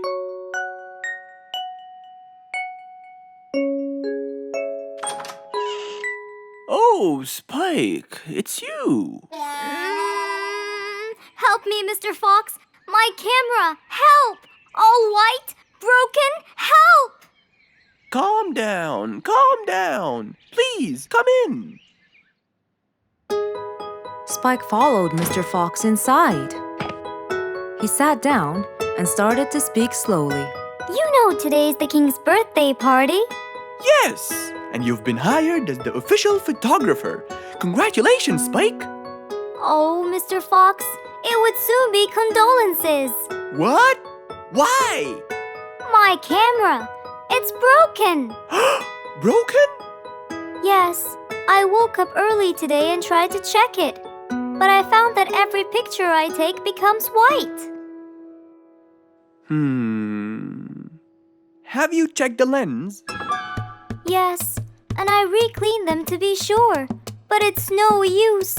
And the filter? Everything. The lens and the filter. Can I take a look at it? Mr. Fox held the camera and started to check the settings. Where could I buy another one now? Do you have a professional or digital one? I don't think you'll need it, Spike. I'll go straight to prison, right? No, it wouldn't be fair to send the most talented photographer to prison. They'll all laugh at me. Are you sure about that?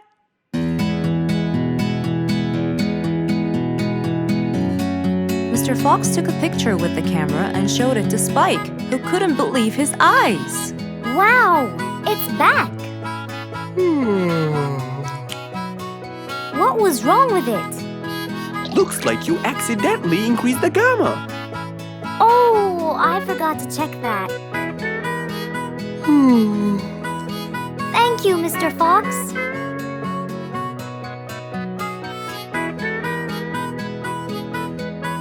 I'll go now. See you at the party. That would be awesome. With that, Spike walked out of Mr. Fox's place. He went back home with a smile on his face.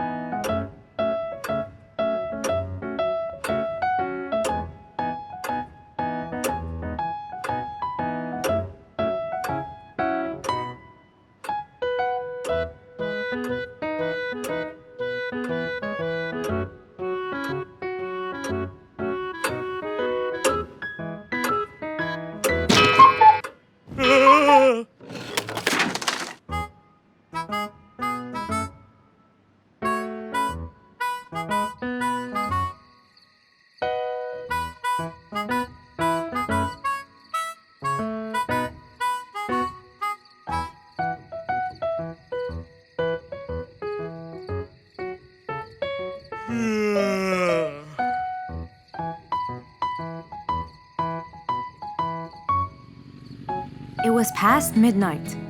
Mr. Sleeperson Koala was on his way home from work. The streets were empty and quiet. He was falling asleep. He tried really hard to keep his eyes open, when suddenly the car stopped for no reason. And Mr. Sleeperson didn't wake up. as if it was the hibernation season.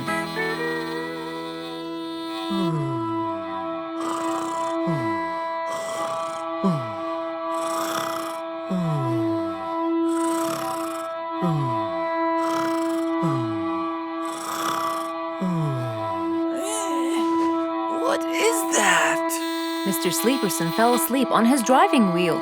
The horn was too noisy for Mr. Fox to bear. He tried to block the sound out, but it was no use. He pulled his cap over his head, put earmuffs, but it was all in vain.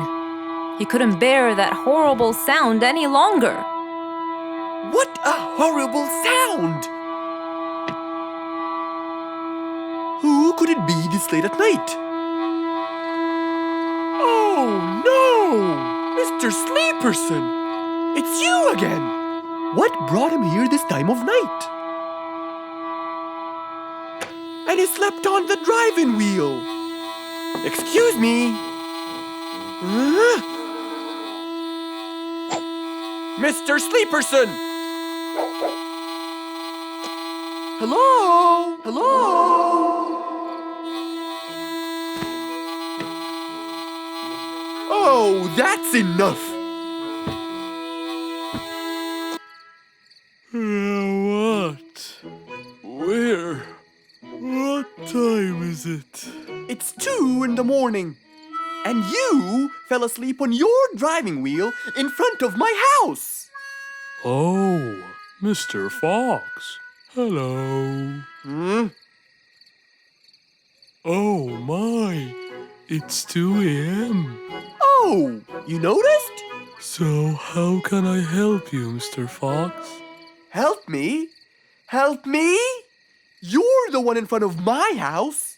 What am I doing here? I don't know. You tell me. I was fast asleep when I woke up to that horrible sound of your noisy horn. Oops. Sorry. I must have fallen asleep while I was driving again. My bad. Never mind that. Could you please drive all the way to your own house without falling asleep or bumping your head against the horn? Oh, sure, Mr. Fox. Have a good night. Good night. But as Mr. Sleeperson tried to start the car, it wouldn't start. Huh? Oh, man! Oh, Mr. Fox, wait! Help! Now what? The car won't start. Is that so? Can you check it for me, please? Of course! Mr. Fox walked back to the car and started to check it out.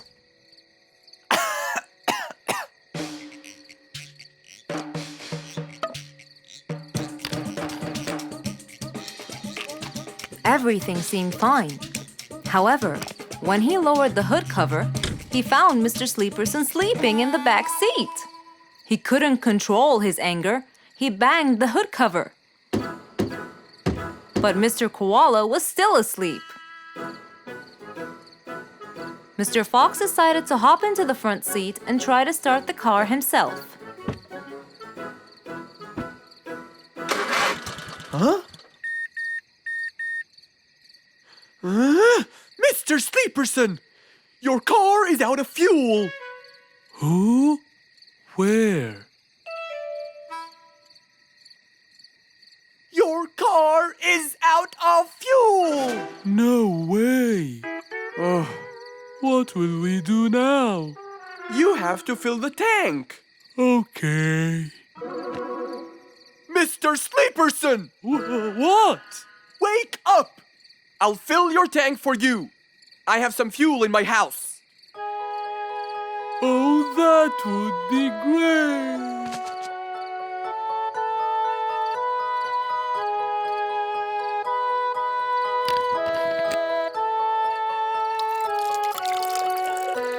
Mr. Sleeperson, it's all done. You can go home now.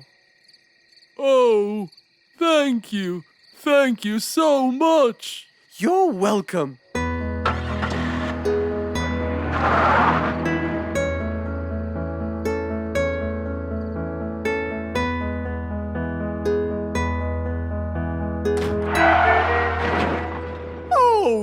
again. One day, the whole jungle decided to celebrate their new king, Rorik the lion. He was young, active, and picky, and known for his loving spirit. After his coronation, King Rorik moved to his new mansion and started to check it out.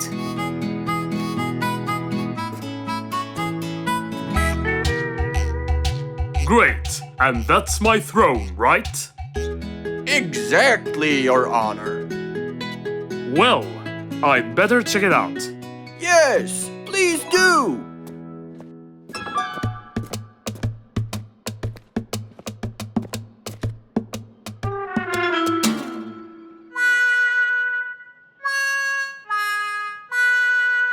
Ah, timber! That's too uncomfortable. But Your Honor, it was made especially for you. Not good enough. With a sad look on his face, Timber went to call Mr. Fox and ask him for help. Meanwhile, Mr. Fox had just finished his morning exercises and was heading back home.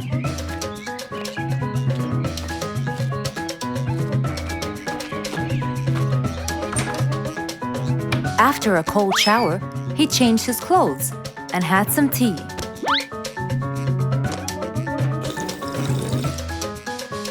Then, he quickly read about the king's coronation in the newspaper.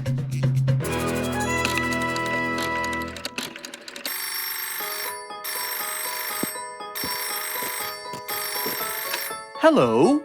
Hello, Mr. Fox. Can you please, Hello, Mr. Fox. This is Rorik. Oh, hello, Your Highness. How may I help you? I need you to come immediately. There's a huge problem, and I'm pretty sure that you're the only one who can help. I'll be right there. So, Mr. Fox quickly took his keys, hopped into his car, and drove towards the king's manor.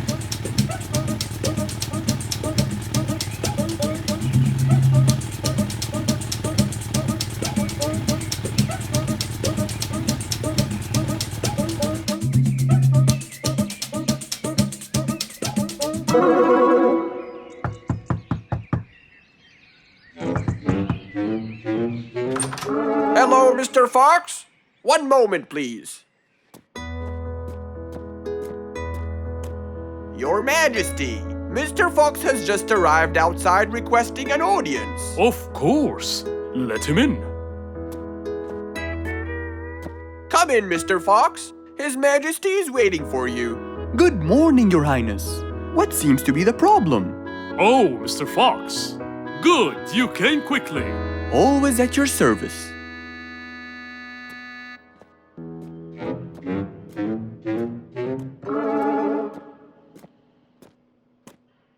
Well, I was at my coronation, and I thought I would check out my throne. But unfortunately, I felt too uncomfortable. Can you believe that I'm gonna rule the jungle on an uncomfortable throne? But I hear it was carved out of the best kind of stone.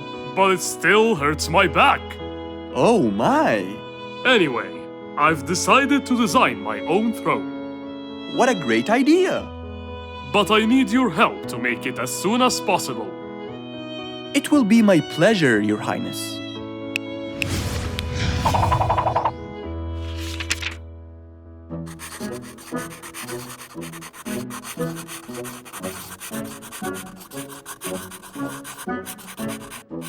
Mr. Fox designed a new throne for the king, but the king didn't seem to like it.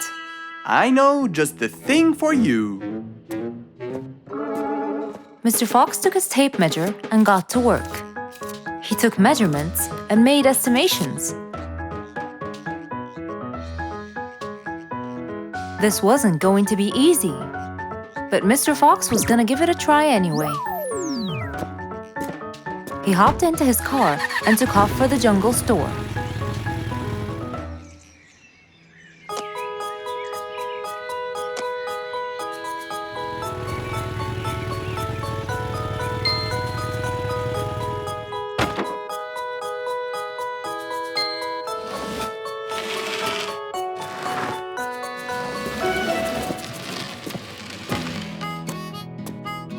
All done. Can you please try it now? Wow! That's exactly what I wanted. Glad you liked it, Your Highness.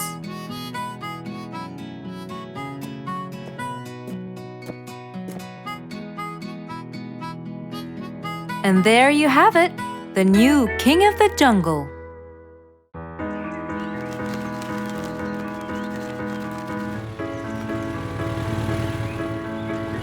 One beautiful spring morning, though tired and sleepy, Mrs. Sharpie the post owl was on her way to Alfie's house to deliver a parcel.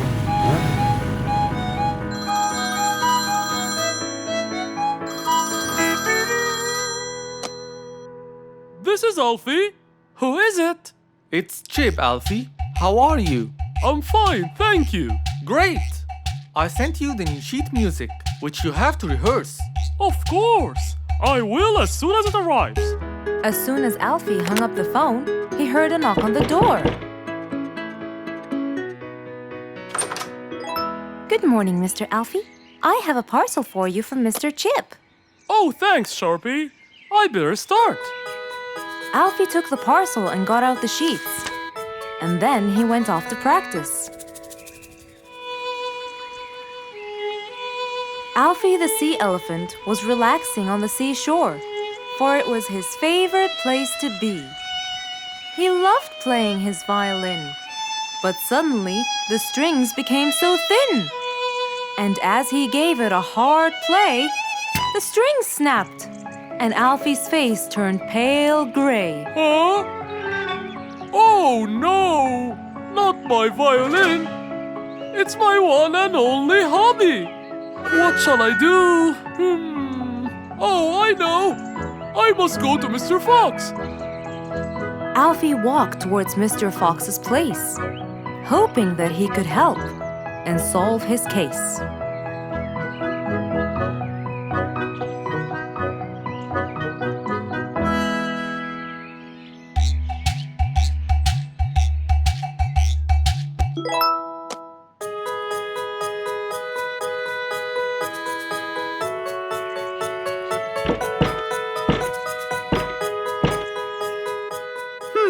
I wonder who?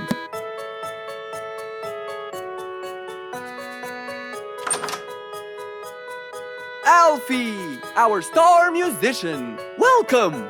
Come on in. Thank you, Mr. Fox. Have a seat. Would you like some lemonade? Yes, please, Mr. Fox.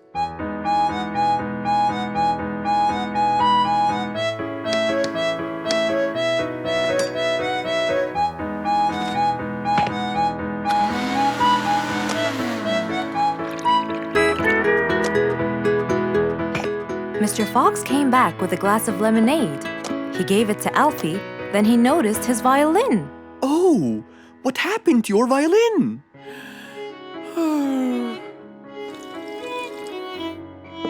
I was playing by the seaside and suddenly the string snapped. What do you think I should do? Well, we can simply buy some new strings and change them. I already bought them, but I don't know how to change them.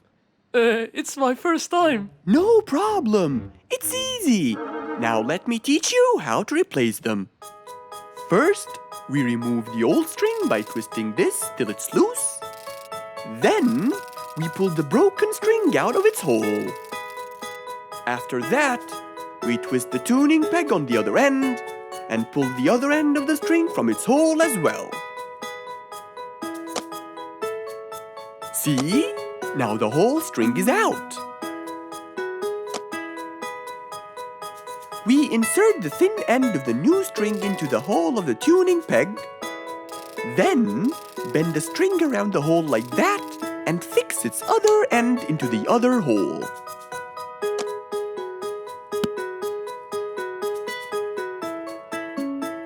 And there's the other string as well. Finally! Go ahead and play it. Okay.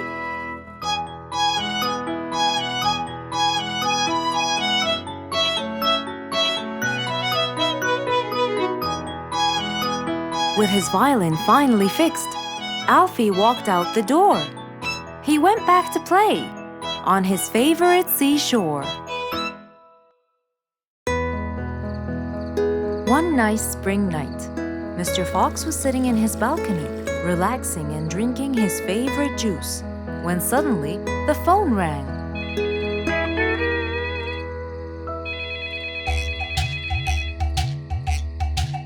He wondered who would be calling him this time of night.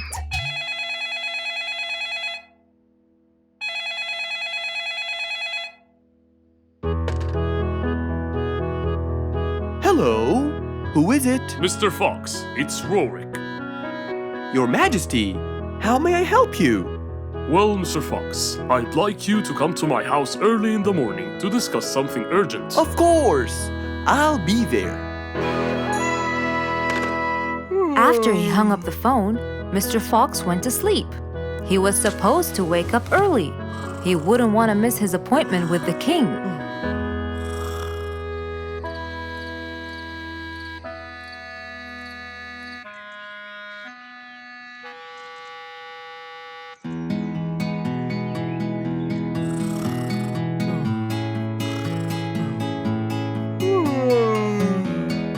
Early next morning, Mr. Fox woke up and went to wash his face.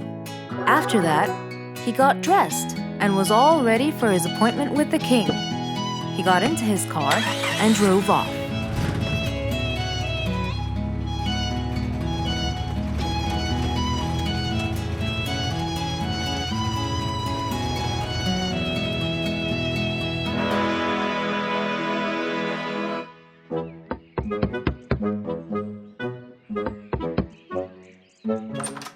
Hello, Mr. Fox. One moment, please.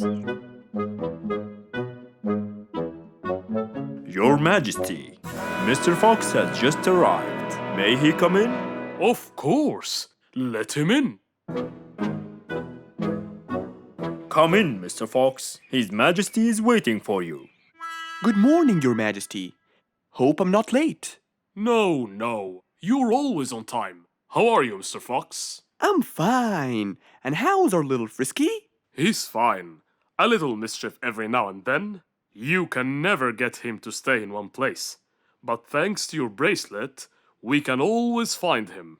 Saved us a lot of trouble. It's my pleasure. So tell me about this urgent matter. As you know, our jungle's population has been increasing lately. Indeed. Our population has increased. Yes, but it's getting harder to summon them all to the meeting every time. That's why I called you, Mr. Fox. I need you to figure out a way for me to reach all the animals at the same time. Let me see. I need to think this through.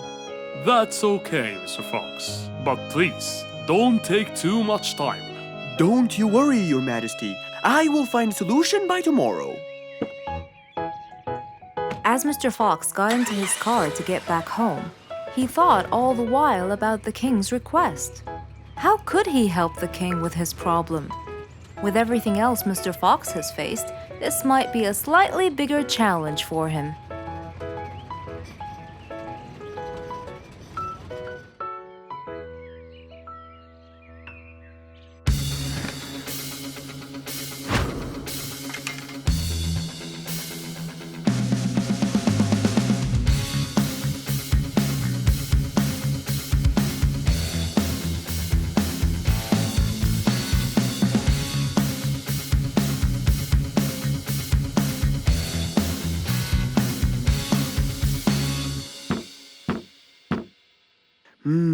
This is more challenging than I thought.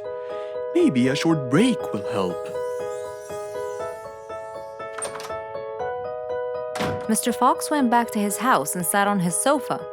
Since he can't think anymore about the king's request, he thought it would be great just to relax and watch his favorite TV show. Everything was peaceful and quiet. But then suddenly, I got it! Mr. Fox rushed back to his workshop. He quickly designed a new device. He carried the new device to his car and off he went to King Rorik's place.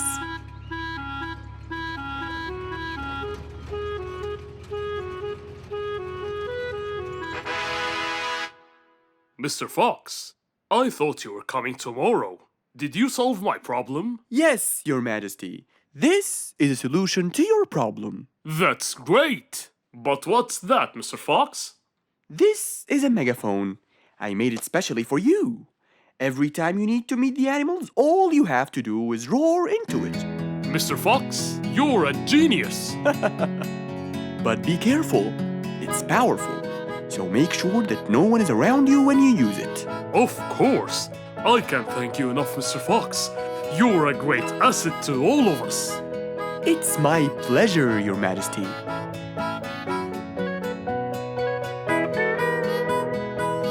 Goodbye, Mr. Fox. Mr. Fox got into his car and waved goodbye to the king. He was feeling happy and pleased. The problem was now solved, and he was able to help out a friend once more. Just imagine if you woke up one day and all your food was gone. Your house was a big mess and the oven was turned on. What happened exactly? You really can't tell.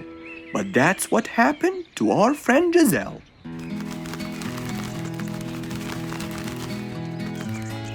It was a lovely morning, just like all others.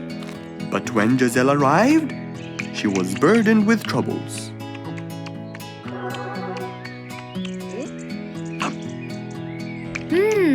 These are good. Yeah, my mom makes the best pancakes in the world. Look, it's Giselle. Hey, Giselle, come join us. Have some of these delicious pancakes.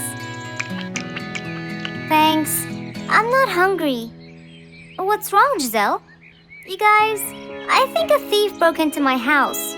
What? Food has been going missing from my home, but I didn't think much of it. But the amount of food disappearing kept getting bigger and bigger. And yesterday, all of my food went missing. And there was a huge mess at my house. I even found the oven turned on. My house could have burned to the ground. Oh, I'm so sorry to hear that. Are you okay? This sounds really dangerous. What if this happens to my house next? Calm down. Whatever it is, I'm sure we can deal with it. Giselle, let's go to your house and check it out. And so, they left for Giselle's house. They had no idea what would be waiting for them. Oh dear, what a mess. Did you not hear them at all? I heard noises, but by the time I got up, they were gone. Did they take anything else other than food? No, nothing else is missing. So how do you explain all this mess? Maybe they were trying to find their way in the dark. I think Bingo's right. They didn't want to turn the lights on so no one would see them. Yes, but there are more important things. A thief had been here last night, and I don't think Giselle had time to worry about all the dishes. You're right. These are not mine. I didn't use these. That means that whoever was here didn't just steal the food. They ate it all here. That would explain why the oven was on. They cooked. Okay, calm down. We'll figure out a plan to catch them. But first, let's clean everything up. They started cleaning the house, trying to help their poor friend out, while being so worried about what's going to happen next.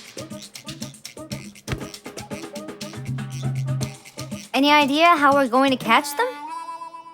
I have an idea. We'll have a neighborhood watch. You know, we'll stay up around the house so we can catch them as soon as they come near. Sounds great. Giselle, why don't you go and get some sleep? We'll take care of it. Thanks, guys. They all sat in anticipation, ready to jump on the thief without any hesitation. But hours passed by with no one in sight. They started to become very, very tired. Does anybody else feel a little bit sleepy? Yeah, and cold, and a little hungry.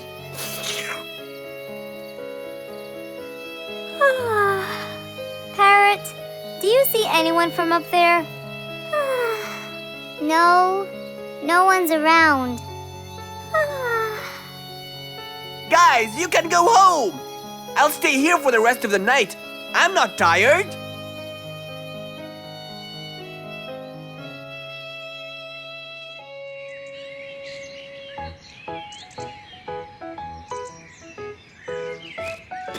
Good morning.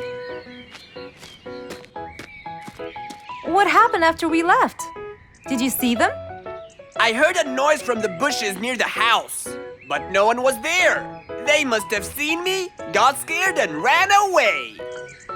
Wow, you must have looked so tough. How did you get them so scared? I'll teach you guys. First, you have to stand chin up, hands on your waist, and look so focused. Then, you walk back and forth in front of the house, so they wouldn't have a chance. Don't get distracted by anything, and most importantly, carry a weapon. A weapon? Yes, these are mine. A salt shaker and a ladle? It's a pepper shaker. You sprinkle it in their eyes and then hit them with a ladle. Ooh, scary. Okay, I think I got it. I'm going to be on neighborhood watch duty tonight. I'll go get ready. See you all later. And so, with a big responsibility to bear, Bingo guarded the house, steady and aware.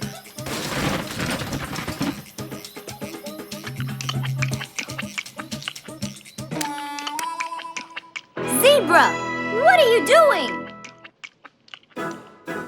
What? Where am I?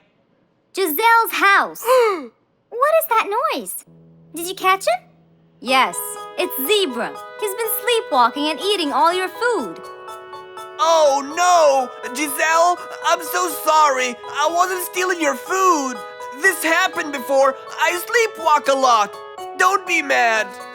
I can't believe it's been you all along. That is so funny. You're not going to tell everyone about it, are you? If she doesn't, I will. I knew you couldn't scare a thief away with a ladle. You could! You know what? I'm just happy Giselle is safe. I'll just go home now. I need some sleep.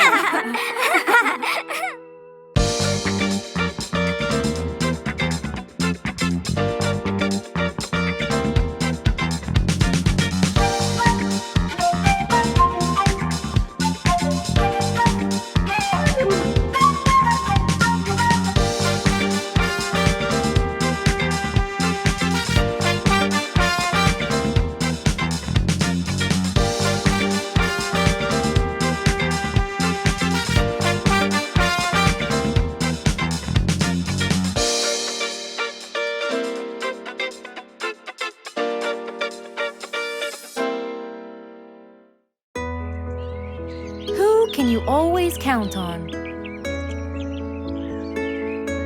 They're always there when you're feeling down, ready to draw a smile and remove that frown.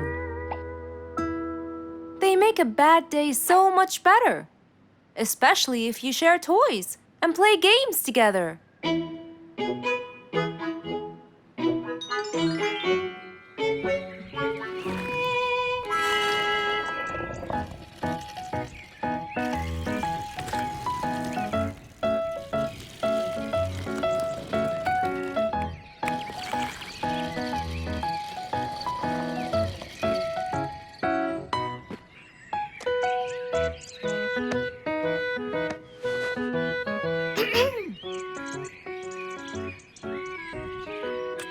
Officer Sherlock Fluffs? I'm with you, Officer Poppy Holmes. I think we're moving in the wrong direction. You might be right, Officer Poppy Holmes. I can see footsteps in the opposite direction.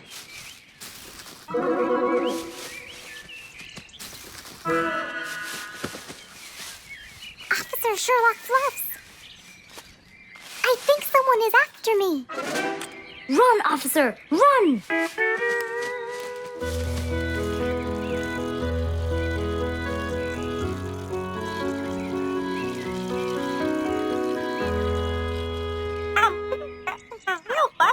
What do you mean?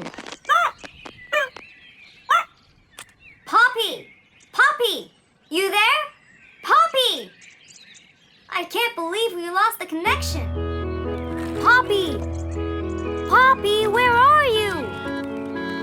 Filled with worry, Fluff searched and searched for Poppy, but he couldn't find her anywhere.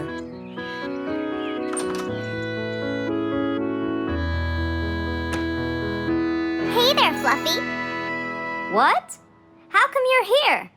I thought you'd eventually come home. What happened to your walkie-talkie? It's not working. But we just got it. I know. I was looking everywhere for you. Aw, Fluffsy, were you worried about me? Stop it. We need to fix this thing. Do you have any idea how? Hello? You're the smart one. But I'm not much into technology. You know that. At least take a look at it. I did, before you came. I got nothing, really. Should we go over to Mr. Fox? I think we should. Let me change first.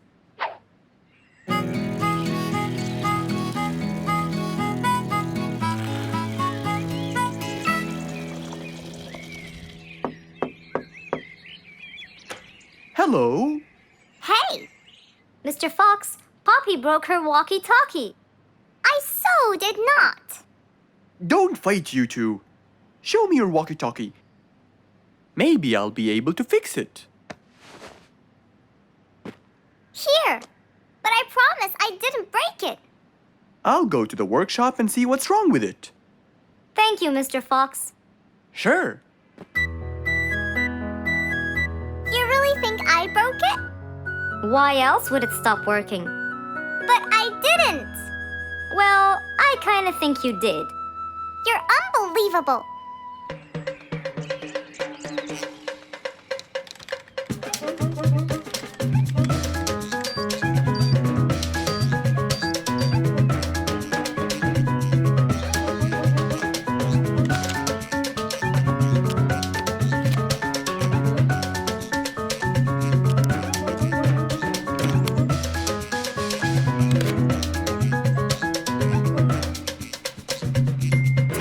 It's working just fine. I told you. Well, it wasn't before. I tried it. I know it wasn't, but now it is. See, Poppy, you did break it. And Mr. Fox fixed it. It wasn't broken, Fluffs. It just ran out of batteries. I'm sorry, Pops. Never mind.